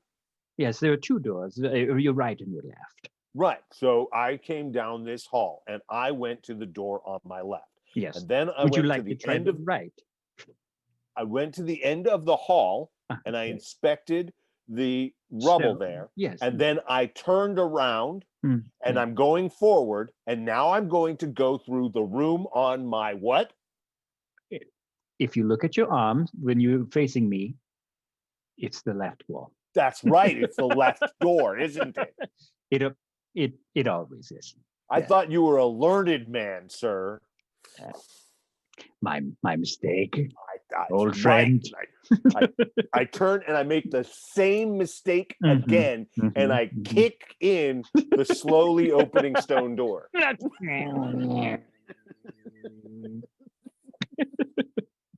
And in here, it's another smaller, like 10 by 20 foot room. This one, though, it's caved in with a bit more rubble. And in fact, you can see kind of half buried within this rubble, you see the skeletal body, obviously of a dwarf. Huh. Is he adorned? It looks to be that although it is rotting, he's got this red leather armor. As Enki says, yes, the traditional wear of Abathor priests. Shall we extract him? Yeah. Yes. I'm gonna rest. And because I wanted to make it quicker, since it's like a solo action movie, I did say short rest or just a half hour. Oh, all right, cool. I'll take it. So after a bit of him kind of moving stuff, we'll say that it's not technically a half hour, but time passes in the scene. And he gets out the skeletal remains of this dwarven priest. and you see a glint of silver around this dwarf's neck. I had a comment on earlier that I had forgotten. It was that my hex spell will last an hour. Okay, but I have to cast it on somebody as soon as the thing dies. Okay. Oh, so right. Yeah. Well, I mean, you see where this is going. So while I don't have an enemy, I have to cast my hex upon Enki. Yes. Right. Yes. He's got to hold my hex. Like, and I am supposed to, like, the hex does in fact force me to decide what is disadvantaged for that individual while they're hexed, right? Yes. And so of course I just naturally chose strength. Yes, right? Of course. So it actually did take a half hour. Thank you being like, goodness. This is quite a little dilly here. Oh gosh. Are you done yet? I don't know, my lord. I feel quite weak. Oh my goodness. Oof. I don't know why. I mean, I was strong enough to lift you upon a horse. I can't move but these small 5-pound rocks.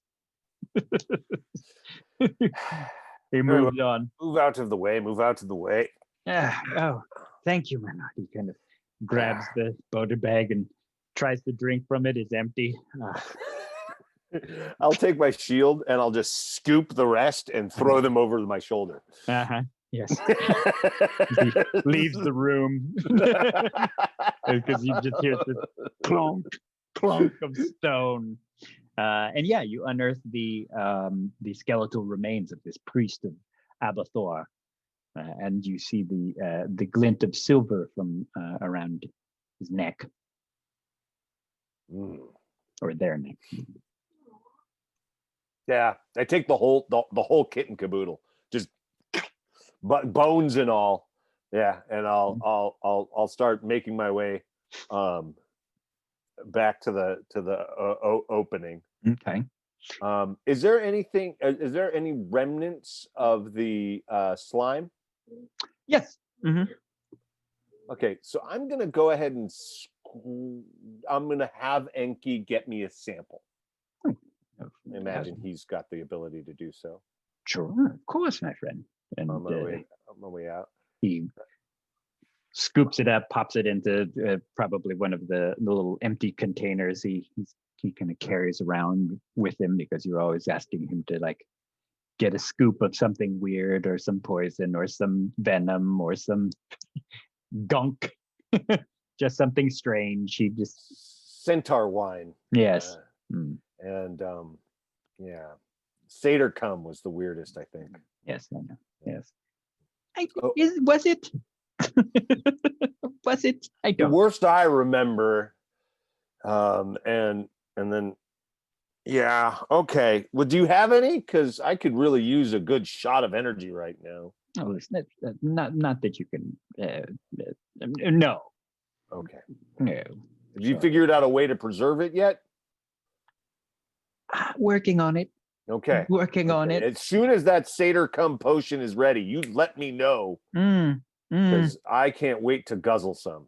All right. Yes. I'm tired of having to go into the Feywild to get it for myself. You don't. Yes. Right. Okay. So take the priest of Abathor forward. Scooping in. Right. And then I will carefully and reverently lay the priest of Abathor down upon the altar. Okay. Okay. I will search the body for things that I value, but Abathor might not. Right. right? Like information or Uh-huh. right, like I'm not going to take any gold off this guy unless it's a like an astral diamond or some shit, Mhm. right? But I'd like to get.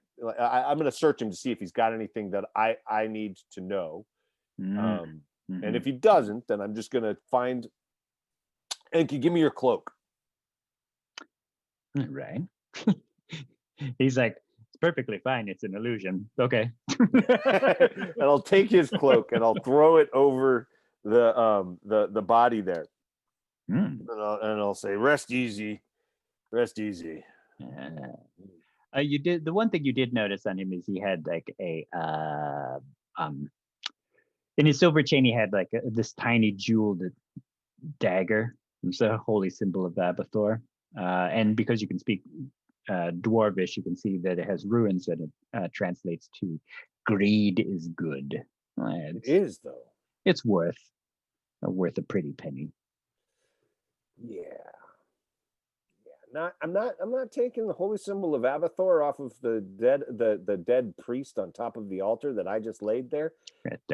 I don't imagine that kind of giving is something that Abathor would look kindly upon. And walking around with a dwarven curse of greed does not sound like a good day for me. Rather, I'll take my dead slime corpse, my broken, busted ass breastplate, and my dinged up, rusty longsword, and I'm going to exit. And busted up dagger as well, my lord. Oh, I just took it off the sheet, man. Yeah, you figure it was compromised, and then it pinked the rest of the way when you opened up that secret door with it. It's a warrior's thieves picks now. Yeah. So yeah, I'll go ahead and head out to the dwarves. Lay that on to him. All right. Well, take an inspiration for such a reverent act of these chaotic beings. You see, because we might be having him over for dinner sometime, and I just would prefer not to have that conversation around the table. You took something from my altar, and not happening. All right. All right. So, all right. I don't embarrass her. She embarrasses me. That's the deal. And so I will head out. Okay.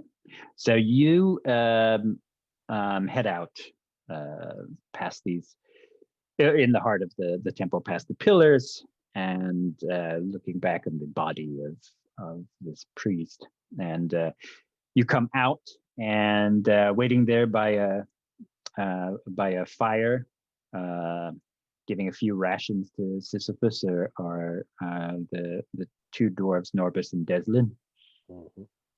And then I will take the Enki, and I'll take the sample, and I will give it to them, and I will say, your slime creature is destroyed. My armor is dinged. It is my hope that you can do some repairs to it. The way is open, though. I do worry that your remaining here will invite the ire of the dragon. One foe is defeated, only to make way for you to be fed to the other. I would have you journey with me back to town where it is safe. Well, okay. Yeah. I guess we'll pack up and maybe we'll talk to those in the mining camp, and we still have to dispute our discovery to make sure there's a fishery. Anyways, oh, sorry, I'm talking like Enki. This is one of the other boys. And they agree and they start packing up stuff. They can't quite do anything with your armor. They're miners. They're not blacksmiths, but they are appreciative. And in fact, as they're packing up stuff, they hand you two things. They hand you Deslin hands you two sending stones. Ooh. And Norbus says, well, I'm not much of a fighter, and I don't think I'll be using this one. And he he hands you this dwarven whetstone. Ooh. And he says, "Oh, that's quite beautiful, and I think if you're going to be doing more adventuring, you're going to need it." Who is this that gives it? Is Norbis? Norbis, the one that's much wiry. His face is like, his beard doesn't flow down; it shoots out like silver wires. All right. Norbis's whetstone and the sending stones have been added to my character sheet. The sending stones are quite. I'm taken aback. I'm quite moved by it. I thank you, gentlemen. Well, thank you. If the dispute comes through, then you'll then I don't know. Maybe we can appease something and make a something from this mine. Enki, Or this discovery. Enki, come here. Give me your back and a piece of paper and quill. Yes, my lord. I'll write in my drunken scrawl acknowledgement that Norbis and Eslin have rightful salvage to this locale, and I'll sign it Lethe of Irkala, consort of Avishka Gal, keeper of the seventh seal. And then I'll put my I'll spill some burning wax on Enki's ass. Yes. And then press my seal into the document. Okay. And then I'll hand it over to Norbis and say that this is backed by my blade. Oh, thank you. And he thank the mistress of death. Looks back. He hands to Deslin, and Deslin is like, she is who will visit any who violate that contract. Oh, well, by my hand it is sworn. I guess that's as good enough as any. He puts it into his pack, and I guess you lead the way, 7-8. Yeah. Let's mount up. And I'm gonna try and beat Enki to the horse and catch it unawares. It's got a 5. Yeah. Yes. It's not. There's just this clinking and clanging. You know, like Mako in Conan the Barbarian, who's just this armored turtle. Just you're just. And the dwarves help kind of keep you upright, and you make your way there. But by that time, you know, Enki's already strode over there and untied Sisyphus. I have a fire lit under me to get back before nightfall. So I am keeping a healthy, quick pace across the fields. Right. Well, you easily go back, just because you know the way it's carved through. Half of it is kind of a blur since you threw your mask, your helmet over your head. But I think Sisyphus prefers the stable boy to me, and so knows his way back to where he gets fed. And it's Sisyphus tends to be your waypoint for when you come to a new town. It just is like, I'll get us back there, or at least I'm going back there. You better be on me when I'm going. Sisyphus is my Uber while I drink. Right. And that's the other thing, just spurring you on because your Boda bag is out. right? back and need to get back to get some money to pay for more drink. I'm actually going to meet the dwarves and the townmeister after I make my way directly to the windmill. Okay. So I actually skip town. Okay. I tell the dwarves to get them towards town and then start heading towards directly. Yeah, I want to get there before nightfall if I can. Sure. Yeah. You start to. In fact, Umbridge Hill is maybe like a 20-minute ride from Phandalin. So as you can come back, by the way it looks, you can either bring them along and stop first at Umbridge Hill, or have them head towards Phandalin and then cut back. Whatever gets me to the hill. And here's the thing: exactly at dusk. Mm-hmm.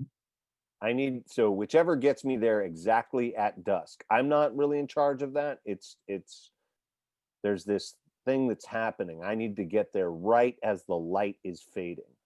Mm-hmm. Well, I would say that you've done that, because coming from the excavation and clearing some of that rubble, the sun is starting to kind of come down a bit. The dwarves, Deslin and Norbus, agree. They say, "Oh, they'll come along with you," but their short little legs are. I don't leave them behind. Good solid hiking, but they can't keep up too much with the trotting, so they're in a bit of in the back, but they make it there. You come onto Umbridge Hill. Okay. The second I see the windmill, I charge. I scream at the top of my lungs, "Giant!"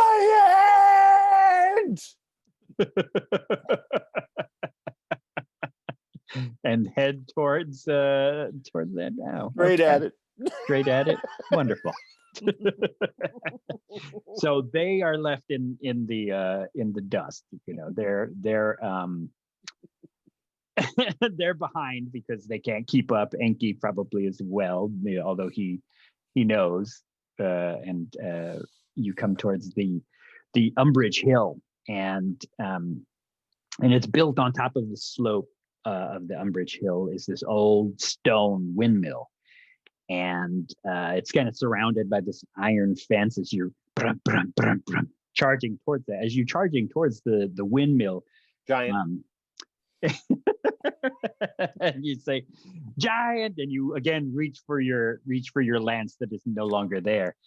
So instead of a giant looming up over on top of the roof of the windmill, is this massive beast. You see these bat-like wings open up, this huge mane of hair that's a little bit of knotty and bloody as it's perched on top of the windmill.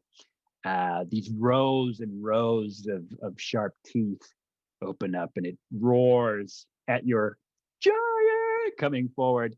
And a woman opens up the second floor window, and she's like, "Thanks for the help. Thanks for the help. But this thing's been keeping me. This thing's been keeping me here, and it's yelling at me. I don't know what it wants." And she closes the double windows up at the top of the windmill, and it limps forward and roars, and it takes flight. Is it a fucking manticore? It is a manticore, and oh shit! All right. As Enki is like, yeah. So I'll pull up short. Yes. Fine, glad facing you've done that. Giant. Not all that interested in facing a manticore. Reaching back for my lance, I've pulled up a bottle. A smile hits my face. A glint off my teeth. and I will cast friends.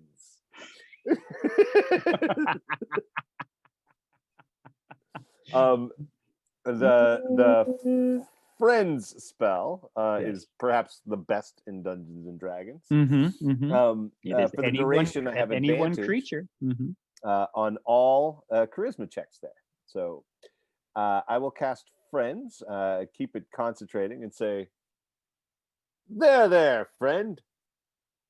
I have need of your services, and only your services will suffice. I am desperate for them. I would absolutely love, I would be willing to part with this fine broken bottle of brandy, as well as plenty of coin, in exchange for a quick information gathering session from you, my friend, a good friend, for flying, maybe fuck off over there, just for a wee bit, maybe 1 full minute in that direction. I think would do just dandy, to be honest. What do you think? What do you say to just a quick flight over there, and then let me know what you see? I will certainly be here when you get back. Right. Well, I guess you can give me a roll with advantage as this thing swoops down at you. Okay, that sounds to me like a persuasion check. Stay on the. There we go. Remember, friends, of course, gives you advantage. 17. Oh, yes. Yes, it says. Yes. That is more than a man's deed. Come past 15 as it stops for a moment, and as it stops, like it pulls up as it's zooming at you. Sisyphus is like, well, here we go again. Time to die. And it feels the charisma. It catches the glint in your teeth and pulls up. Speed is important. I'm almost positive it's over that way. Please let me know what you see. It pulls up, and you can see as it smiles. Its face is horrific as it smiles. These rows and rows of teeth. It's 3 rows of shark-like teeth in its mouth. You see half of its face has been scratched, though. Like one eye is a bit of gore. As the fact it goes down its right arm. Must have been in some sort of. I'm gonna kill that dragon. Tussle, and it. Hello, friend. Yeah, quickly now. If we could get you on flying over there and looking down before a minute is up, would be great. Oh, I guess I better go see what's over there. Please do. I'll be right here waiting for you. You'll be right here. Yes, right. Time's wasting. And it starts to. Okay, I don't even wait for I don't wait any time at all. I take the horse into the mill. I pound on the door, I ride the horse into the mill. I'll kick the door. Come on, let's go. We gotta go now. Says like, is it gone? I just if I grab her or pull her, I just put her on the horse and I run. Oh, she's like Rapunzel. She's up there. She hears the slamming of the door and she opens up. Jump now, quickly. We must go. We'll be back. Well, but then I'd be leaving all my potions here. Give me with advantage. Give me a persuasion. Okay. That's okay. Well, actually, because I have advantage, that's a 16. Oh yeah. Okay. She you'll catch me? Yeah. Oh, I'm here. Jump. And she sees the manticore flying off, and she's like, oh. She kind of packs up. You hear her you hear clinking and clanking of bottles. Gotta jump. It's and she leaps out of the window. What was that? No. Into your arms. Okay, good. And then we ride like hell to escape before the spell is up, because at the end of the spell, the best part. I know. It realizes. In fact, it knows still in the back of its head. So she leaps, and since we've been checking for you, just doing simple things like getting on and off horses, I would love you to catch a woman jumping out of a 15-foot window into your arms. That would be a history roll, right? Yes. Yes. I rolled a nat 20 What? and a nat 1. What? And because I'm at disadvantage for my heavy plate on acrobatics and athletics checks, Yes. we're gonna have to take that nat 1 there. I know. I know. used to carry a halfling around with me that would allow me to re-roll those, but I know. But I have since lost them. So she's like, oh, you sure? And she's this beautiful woman, and older woman jumps out, and you see that she's also carrying what looks to be a duffel bag of stuff, which slams against your head. You feel her body crash into you, crashing off of Sisyphus onto, thankfully, this beautiful rolling hill meadow as your two bodies go, oh, God. Oh. And are we covered in potions? You do hear a few break. Yeah. You hear like this crashing of ceramic all around you. Can we levitate now? And you come to the bottom of the hill, just drop down onto the hill. I will say probably with that one, I'm going to need you to make also a concentration check as well. Oh, yeah. Concentration, I'm pretty good at. Okay. So that's an 18. Yeah, perfect. Yeah, because even if I gave you some damage from that, it's 18 is great. So your mind is still locked on to maintaining friendship with this beast as it's flying and flying. Like, I wonder what my buddy wanted me to look for. And he's flying off, and she's gets up, and she's like, clumsy oaf, run! Oaf! And she's gathering up stuff. It's like, oh, so much is broken, and she's running, hiking up. And she's got this awesome like alchemy leather apron that she's like, and you're running. And you could see Enki and the dwarves and this behind a boulder, behind trees, going, hurry!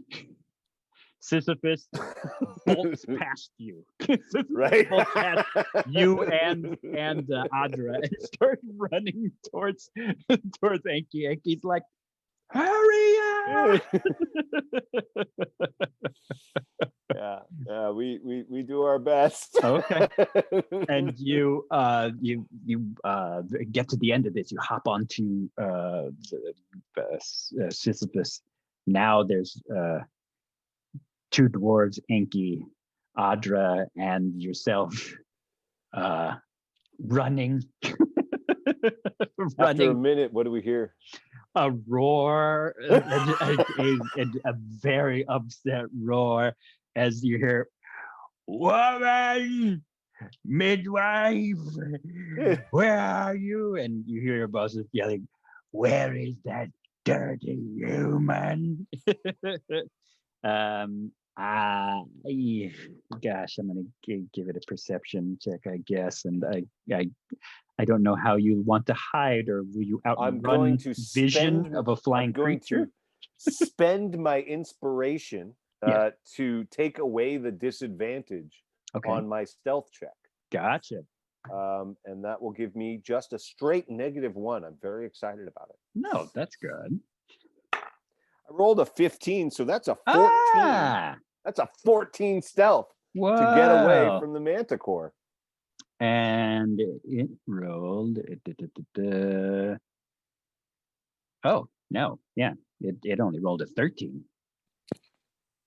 Or 13 plus its, yeah, to spot you. So heading into the tall brush, starting to go into more of the fields. And I mean, Phandalin is not too far away. You see it pull up, obviously a little too injured to want to get into a fight with a whole frontier town as it flies away, cursing and angry. And he says, and you're probably the last thing it says is like, "I will find you, dirty human." Okay, so the most beautiful thing about the friend spell is that it has an impact on my character sheet. I have this section in my notes that says enemies. Yes. Can you please provide me with the name of the manticore? Oh, sure. Its name is Ashkurz. Ashkurz. Ashkurz. The scarred manticore. Mm-hmm. And as Adra was like, "Oh, my poor windmill. I just know that beast is going to tear it apart looking for, yelling for the healing potions," it said. And she's kind of looking through her inventory as she, and could you slow down a little? Once we're inside of what was once a walled town and is now just a dilapidated bait of a village, just sitting there with a big castle that no one's in, and all these rocks that once were defensible, and now it's just sitting there begging to get sacked. I'm going to have words with this town meister. And she grabs on. Yeah. So, okay. In the distance, Enki and the dwarves are like hiding through brush and being like, "Okay, go. It's night. Go, you dirty things. Go." The real competence is happening behind us. Mm-hmm. But yet Enki is, he's not a commando. He's just like, "Oh boy, well, here we are again, dum-dum." Maybe that should be Enki's voice of the great Gazoo. "Oh, hello, dum-dum. We've died again."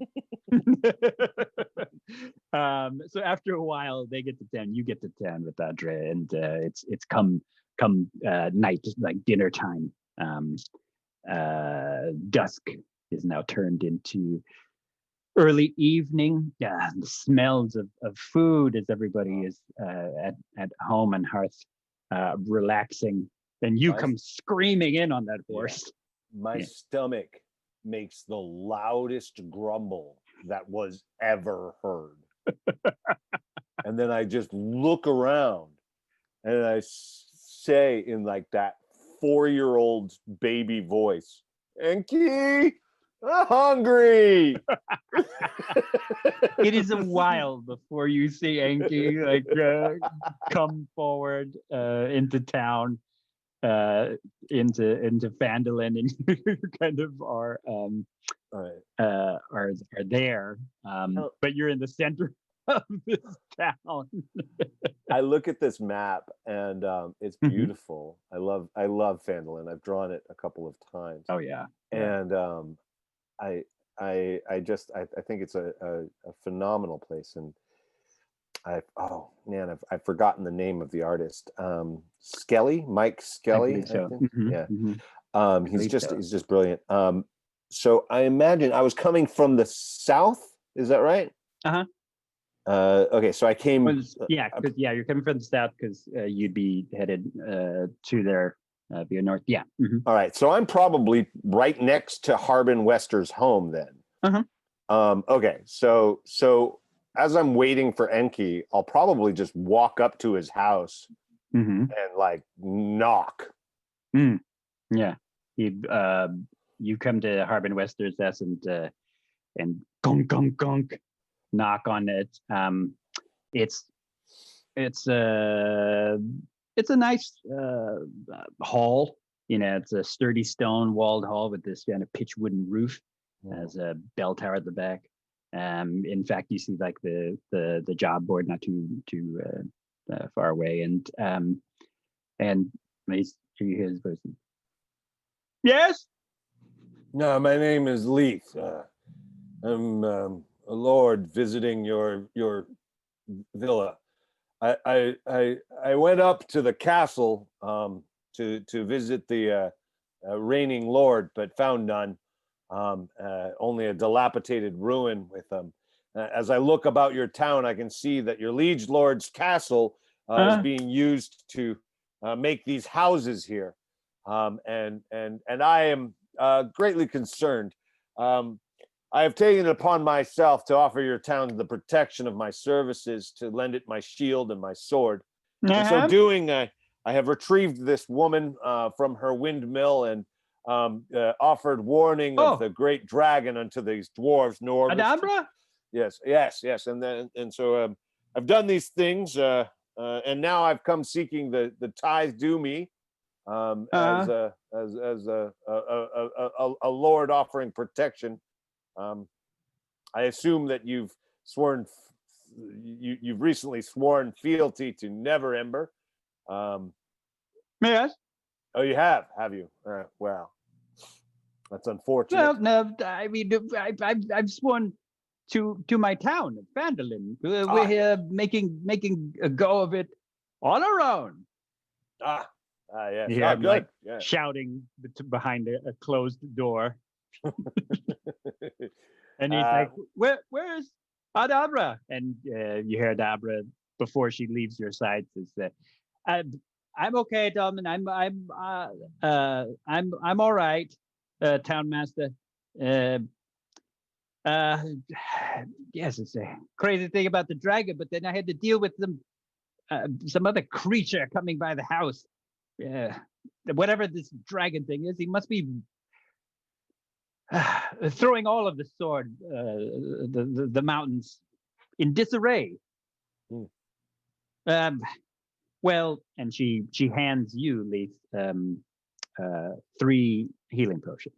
Oh, I'll take that's a payment of. You are a fine lady. Sure. Are these made with wine, brandy? What is the base used for the base distillate of it? Distillate, indeed.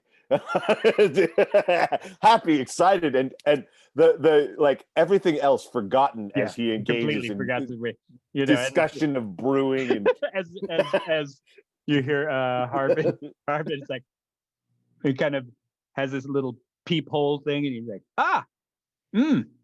right, okay.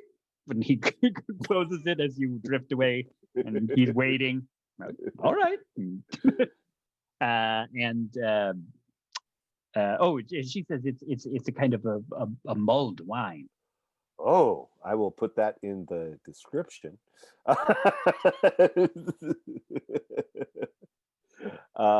Fantastic, a mulled wine. And in here, if I put that here, can I ask your name for the little notes that I'm penning on them? I treat alcohol on my person as most mothers treat newborn children.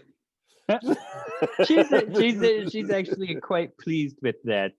She's like, you wouldn't think it after that experience, but I can understand. I mean, it's that manticore, and she says her name is her full name, Adabra Gwyn, and she says, and may the blessings of Shantea be upon you. And you. Do you think that this townmeister will open his doors to offer payment for? She looks back up the little short hill at the door, and she's like, maybe. She said, "Townmaster," and you hear more like furniture getting moved. Yes. this man that warned me and saved me from that creature seeks his payment. And I assume something about those dwarves as well, wherever they are. And Shantae bless. I hope they're alive. And he says, yes, I will get you your payment, sir. Wait right there. And you hear him shuffling. And then you see under his door, painfully slow, because with the Dwarven quest and with Adabra's warning, that should be 75 gold altogether. One at a time, a piece of gold comes underneath his door.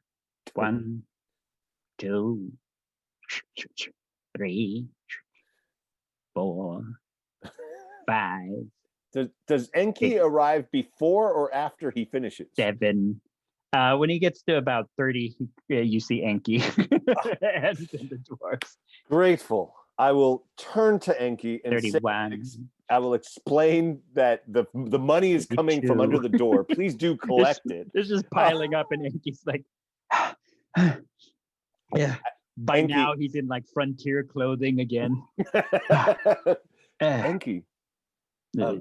Yes. I don't know what took you so long, but I've had to take care of payment and sullied my hands. 42. The townmeister is paying the tithe presently. I don't think that's the right word for it. What do you call it when a town is conquered and they pay money unto a feudal lord? Ooh, it slips my mind. There's a word slips for my it. mind, old friend. A word for it.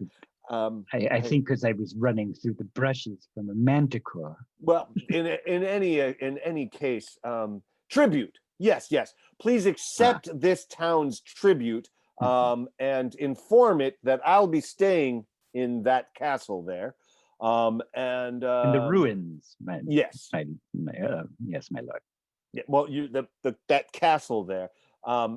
Be sure that the lady is made comfortable. And that the dwarves, I've got friends in town. I'm all right. Thank you. You're welcome, good lady. Take care. And I'll as long as Enki's willing to take care of all the business and stuff. Yeah, I'll wander up to the even with your past relationships and versions of Enki, sidekicks are always amenable, and they're always there to back you up and to help you out. Now, of course, you probably don't want to treat them horrible, but they're there for you to back you up.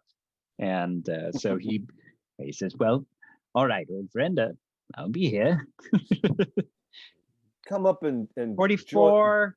Join me when you're ready. I've got to get into my other lockbox.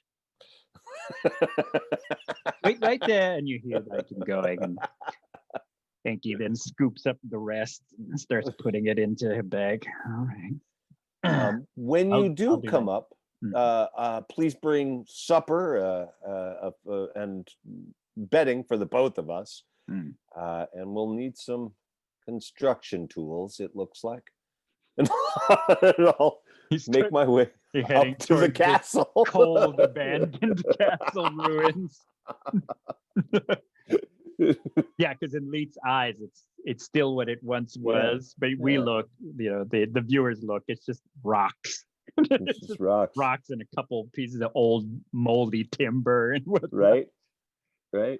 And then Enki looks at the stone mill inn, and people are laughing. The lights are on. The smell of food.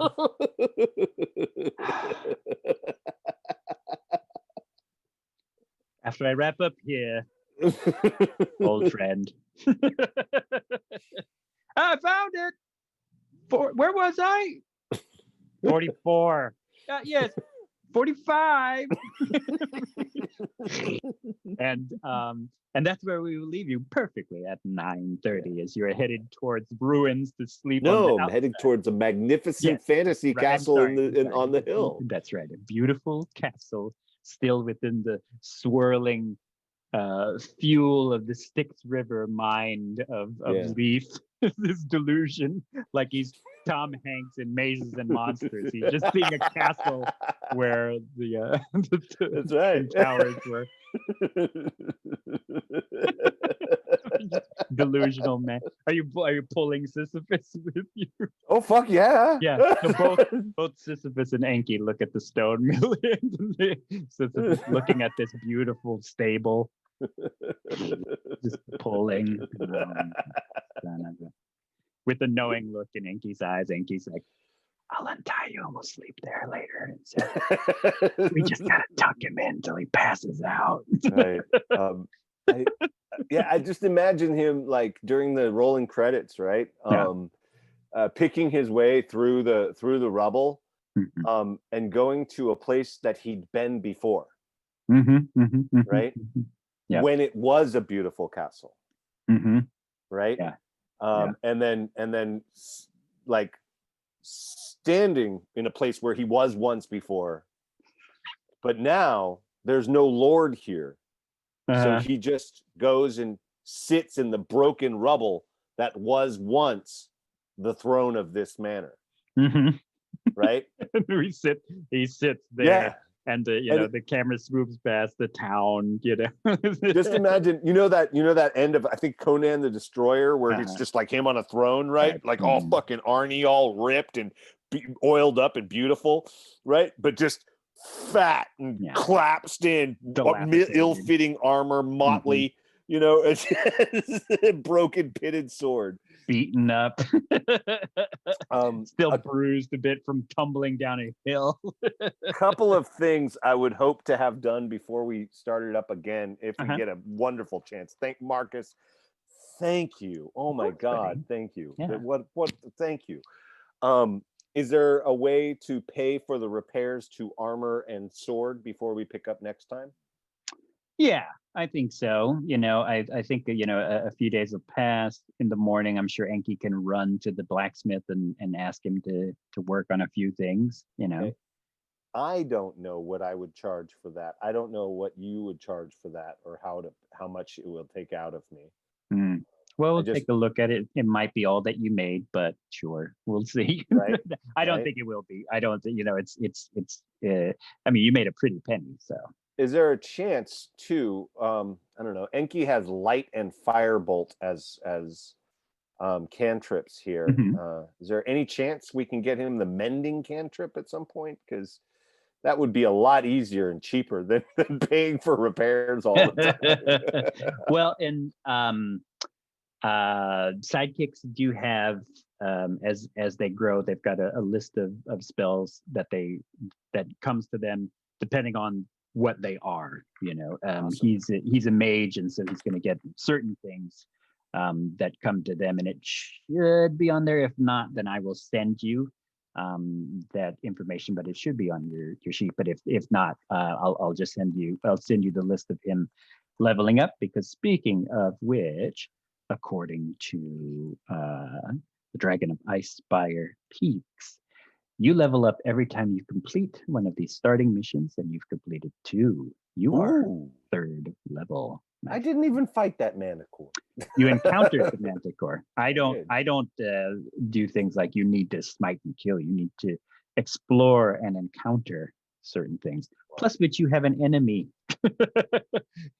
So not only do you worry about possibly the dragon every time you leave Phandalin, there's a manticore out there that is roaming around in the forest searching for you. Or waiting, because it's like, well, I don't want to get into town and have a bunch of frontier people mow me down. So that's exciting. He's like, I don't got that kind of action economy. So there you are at 3rd level. Also, Enki goes up in level as well, and because of that, that's why I'll send you that information, because you could be getting some of the things you'd want. So thank you. Yeah, that's exciting. That's awesome. Yeah, I had a blast. Thank you. Good, of course.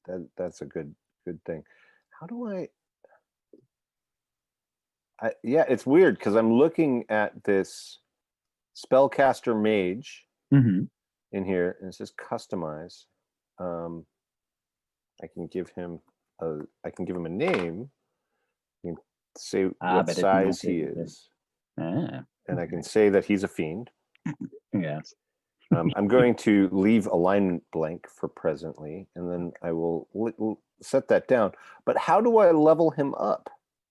It should. Oh, you know why? Yes, because I was able to give you that, but I was not able to give you the whole list. I guess it must be on on a separate little category. Oh well. Okay, I'll spend some I'll mess time around figuring with it out. that. Yeah. I'll mess around with that a little bit right now. It's something probably very, very easy that I'm just overlooking. But that was part one of our tabletop for one. So when you see this, we hope you enjoy it. And we will see you again very, very soon. Thanks for joining us for part two.